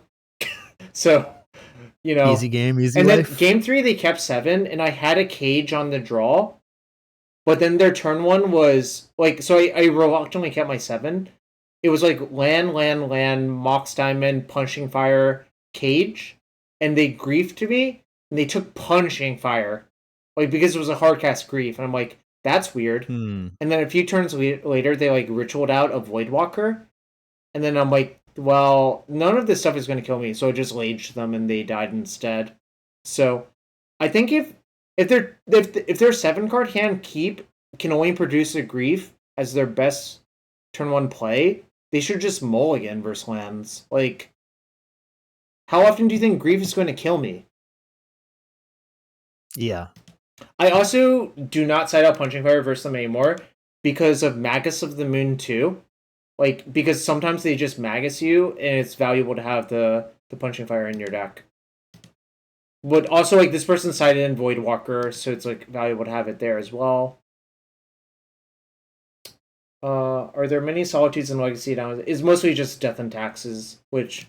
That's a deck I could see you liking, honestly, Frog. Is that like the Aether Vial? Yeah. Yeah, I played my friend JTL. He plays that deck quite a lot. No, he plays usually Esper Vial, I think, instead. Oh, okay. So those are 2 different decks. Never mind. Show me a Death and Taxes list. Okay, I'll show you. I'll show you the stock one. Actually, I think it's really funny. If you asked Jeff if his deck was Death and Taxes, he would emphatically say no. Is my suspicion. Okay. But obviously, you don't know that because like you don't play that much Legacy. They look the same to me. I don't understand the difference. Sorry, let me find the deck and I'll... It is funny that you brought that up. So this is... They're both playing Aether Vial and Flicker Wisp and Yorion. Well, one of them is blue based and the other one's white based, essentially. Oh, so like Esper Vial is like full Esper, and this deck is white touching black and red. Okay. So like basically, in my opinion, the best way to describe Esper Vial is what happens when Death and Taxes meets War Person, which is like a very weird way to describe it. But the goal of the deck is to make it so your opponent has no like relevant interaction axes versus you, with like meddling mages and like setting up Flicker Wisp, Gilded Drake, and a bunch of that stuff. So like one thing about Esper Vial is I think it's actually very powerful if all of the tournaments were open deck list. But basically none of them are for Legacy, so it's kind of weird. Like, I think if you literally knew what you were playing against every matchup, the win rate of that deck might actually be extremely good. That's probably why Jeff likes it, because he's like, I don't know how to describe it. He's got giga brain when it comes to figuring things out like that. So he's probably really good at just knowing what his opponent's got and what they're trying to do. Well, he also does do the goldfish thing, look up his opponent, and if his opponent's like on one deck forever, like he's going to have a significant advantage because the way his deck is designed is like it's designed to like try to stop that single axis of whatever. But you know, like this deck you're looking at, the Mardu, I guess Death and Taxes is the best way of putting it. Like this is a white-black deck that's just like trying to play fair and like, you know, try to keep them off kilter enough to like overcome them with a bunch of 2-for-1s. This is probably the best Yorion deck in the format, to be fair. Like you just look at Yorion, it's like a 6-for-1 on average in this deck or whatever. I think I played 2 leagues with this exact list. I had fun enough with it that I played a second. I think Luis got a very easy 5-0 with this deck when he tried it recently, just copying X-Jade's old challenge win. John edited the Maximum Moon. I think that's just a little nod to like a bunch of the Dark Depth strategies or whatever, like however you want to put it. But when he won a challenge, he was just straight black-white. What deck won the showcase? I haven't actually looked at the results yet. Okay, I will show you real quick because it is kind of wild that this deck won. It is not Dimir Shadow, it is Grixis Shadow, but the red cards are only in the sideboard. Oh, is it Like like Pyroblast? Obnix was the adversary, and Meltdown. Oh. So there's not Wait, even is a it the Planeswalker? Yeah, is the like Yeah, sacrifice okay. planeswalker. There's not even any Pyroblasts. Oh, it's just Meltdown and Obnixilis. Yeah, it's very weird. Like, this is a weird thing to look at. I think the logic is probably that you side this card in versus like decks trying to remove all your stuff and just make two Obnixilis big. is Yeah, it's like weirdly unbeatable for some decks. Like I've played yeah, enough sort random of. I formats mean, like, it's very slow. for sure. But sometimes it's just like impossible to interact with. They get two of them. It just like it does grind you down very slowly and surely. What legacy deck do I think is the most powerful now, or decks? Well, clearly I thought lands was a good choice, so I played it. If you want to talk about abstract power level, probably like the Dimir style shells, like either Death Shadow or Scam. Yeah, I think decks with days in them are really good right now. Well, that's just evergreen, you know. Yeah, evergreen statement. Okay. I've played the format before. I mean, it might just be me getting better at casting days because I just like keep coming back to Legacy, and every time I have a better understanding of what I'm doing. But I've noticed that in the past, casting days and Brainstorm didn't feel as good as it does now. Well, I think part of that is probably A, format experience, and B, like the threats kill a lot faster nowadays, is how I would put it. Like just generally speaking, there's less time for people to escape from the like 2 turns you put them in. Like a 2-turn clock with like Murktide Regent or Troll of Khazad Doom or like Bowmasters walking out their cantrips or whatever, you know. The Lord of the Rings has certainly sped up Legacy. Oh, someone just said, I've lost more games in the last year to Opnix than any other card, but I played a lot of RCQs with Pioneer Azorius. Well, that's going to just happen. That's what Obnixlis is for from the sack deck, to beat up the Azorius wizards. Yep, it punishes you for not playing to the board. Yeah, so as you can see, the person I lost to, Abzan Depths, made top 8, which is good for them. The Shadow player I beat got 9th, which, you know... Them's the breaks. And the Black Stompy player also finished like 7 too, so... Honestly, my tiebreakers were pretty good, but obviously I just had to win more matches. You know, that's how it'd be. Yep. Temur Cascade? That deck made top 8? That deck is like weirdly... No, this is Rhinos. Oh, okay. Like, obviously they're going to both be listed as Temur Cascade, but I also think it's super weird that this deck plays 3 footfalls. That I thought about it more, and the conclusion I came to is that your Rhinos are so likely to kill your opponent because you have a million Force of Wills.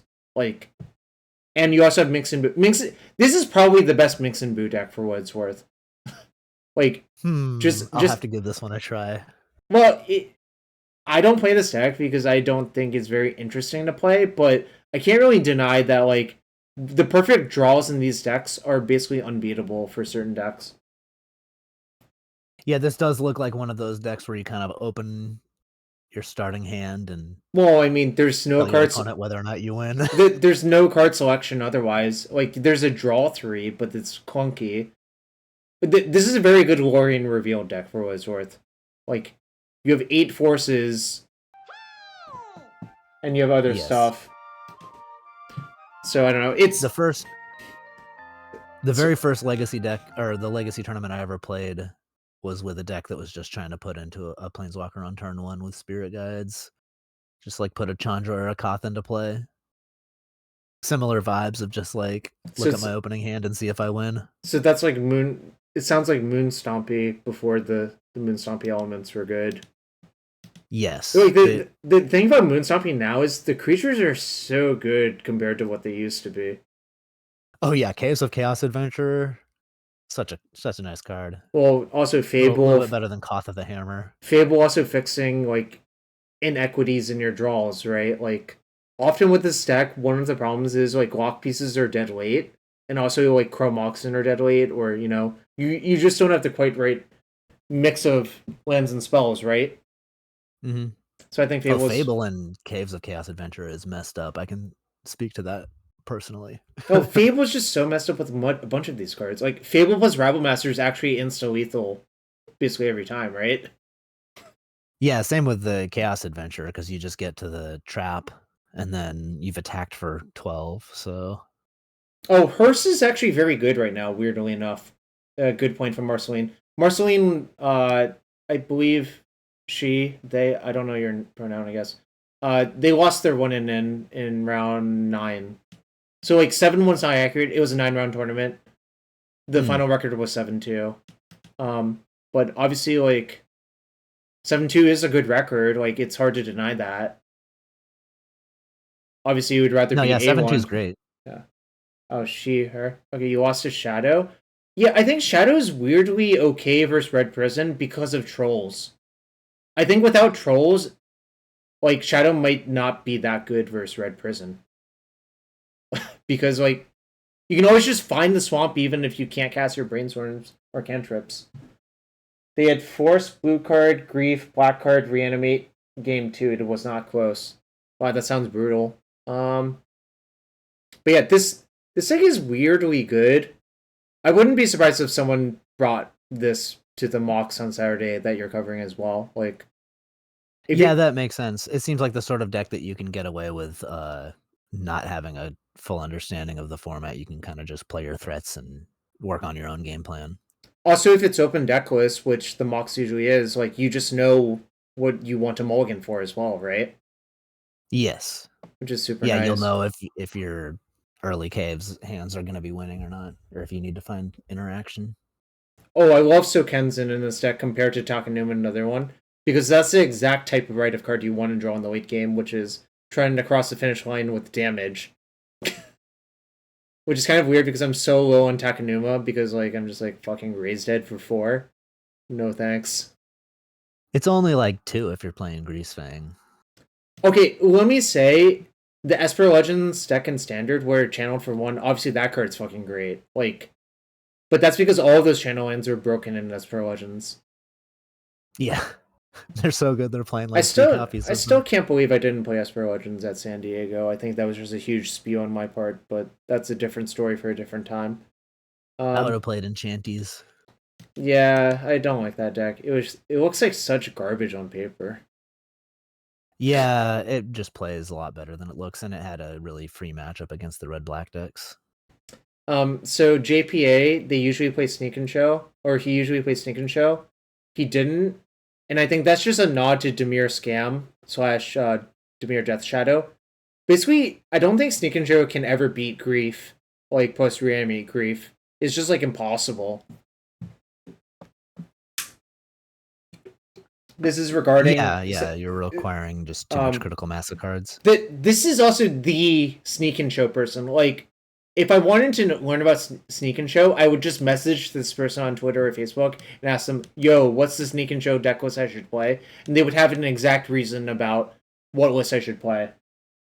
Yeah, actually, a friend of mine made a list of all of the premier deck experts in Legacy, and this was on his list for the Sneak and Show. Oh, who else was on the list? I would have to pull it up. I didn't commit it to memory. Sure. Blue-green Omnitel with 4 main deck veils. Oh, wait, was it actually Sneak and Show? Sneak and Show touching veil sounds not great.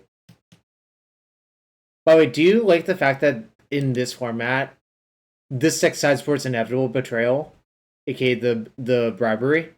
Wait, what? Say that again? They just side into bribery.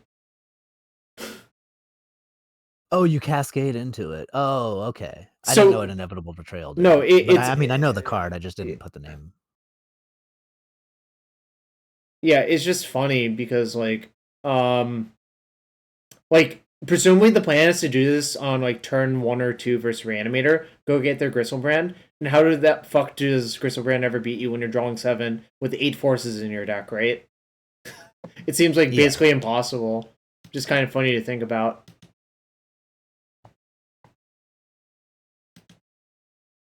Oh, wait. Let's look at... Apparently was...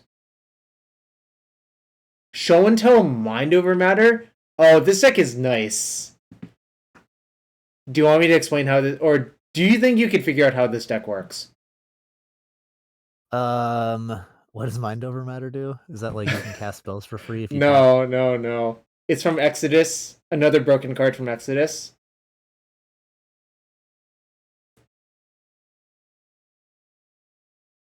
I can't read this. It's too small. Okay, for it's my 2 boomer eyes. blue enchantment. Choose and discard a discard. card. Tap or Oh, untap and then you target. untap. Yeah. So theoretically, You if can you draw all the cards with the One Ring. yeah, and then you can like make mana and then what you can really do is you can start discarding Emrakul at some point to loop your deck so you don't deck out. Oh, and you do just draw infinite cards with Yeah, One Ring. and then you can hardcast Omniscience. Or because you just eventually draw all the Yeah, boxes and petals. well, no, you can Show and tell. Okay. You can also use Mind Over Matter to untap your lands. Oh yeah, okay, yeah. So basically, like, it's weird if you have the One Ring plus Mind Over Matter. They're dead. They're actually dead. It might take a while. You'll have to click like 1,000 times. Oh, also, this is a deck lands would never want to play against. Like the combo is so compact, like, and your mana disruption's not that good against them because they're for Lotus Petal for Chromox. So this is a very weird. I might have to try this deck at some point, but my suspicion is the games play all the same. Like, it's very repetitive, which is something I'm not a huge fan of. Yeah, because then it just comes down to memorizing each individual interaction and can this deck beat Pithing Needle? Yeah, you show and tell Omniscience and cast like attracts Emrakul. Like, obviously if they needle you and your plan was the One Ring, then it doesn't work. But you can also just like show Omni. So very cool deck to look at. Props to them going 6-2. I think probably I would have just played 4 Veils because of all of the griefs running around. Yeah. Veils, but also, Veil's just Orm's chant in the deck, right? Because you can just start on Veil. If they force it, then you just say go. And then you just like try to do it again next turn, or something like that. By the way, one really goofy thing to look at is this deck is built so you don't cast any like early cantrips. You're just trying to jam in this deck. You're not sitting around. Oh yeah, there's no brainstorms. Oh, there's no brainstorm or ponders, and there are no fetch lands. Like, this person had a very clear plan in mind, which is, let's just see if I can combo kill my opponent by mulliganing a little bit. And well, there are 4 intuitions. This is a very good intuition deck. I'm really surprised. Intuition seems like much worse card selection. I mean, it's like 3 mana tutor, but I think you just have to so much mana. I mean, there are 7 soul lands. It's also 4 Chromox, 4 Petal. Anyways, I think this is just the price of doing business if you want to build your deck in this way. To play intuition, it makes sense. No, I'm sure they understand it better than me. I'm just trying to understand it. Yeah. 4 Orion, 0 Brainstorm. Yeah. My monkey brain is like, combo deck, need Brainstorm, need fetch land, smooth draws. I'm thinking... Just trying to think about if there's anything else we should really talk about. Hey, any other questions on the way out, I guess? Because I'm about ready to head off, I think. I feel like I have been enriched with knowledge, and I appreciate it. Nice. So, I can't... What I think might actually happen is some person's going to show up with some deck you've never seen and be like, it's going to be on you or HY to figure out what the fuck is going on in the MOCS. Just like on the fly. And it'll be kind of funny because like that shit is kind of funny, I love those puzzles where you see a deck list and it's like, whoa, what is this? And you just have to like slowly work through each card and be like, okay, this works with this one. Okay, this is the plan. Which event spreadsheet? The player events spreadsheet, I don't have it yet. I guess, did they post it yet? Decklist submission is today. Oh. I don't know what time today. And so I'm assuming once the decklists are submitted, then the people working behind the scenes are going to be able to you know, parse that information in a way Sure. and send out the player surveys and get that all ready. Probably midweek. I don't actually know the time frame though. Just guessing. All right. The data collection. It's posted in the Discord, I think, right? McQuinn's Sauce. If you want to go to that Discord, it's probably posted. Oh, I was talking about something else. Whoops. Yeah, no, I know it's okay. I was I thought answering we a were different talking about question. mock sticks. No, I'm interested. I love reading the MOCS profiles. It's so fun. Like, Oh yeah, seeing everybody's favorite movies and also their win like, most memorable percentages. Magic. Yeah, their win. Oh, That yeah. is Yeah. that- How many games they played? That is one reason I want to qualify, and I've been only close like exactly once, and it's just kind of frustrating. Obviously, Yeah. I've never even been close. I mean, I've qualified for a few of the ones that if you win that event you get in, but I've never done well in those. I made top 8 I'm of one always of just those, missing and top then 8. I made top 8 of one and lost in Moonstompy, and it was kind of saddening, but CNX wants to know if they can get the Master of Archetype link or whatever. I don't know. I guess, do you have it handy somewhere?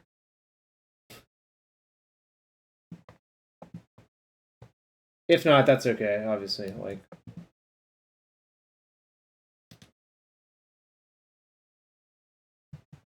I guess you're looking now.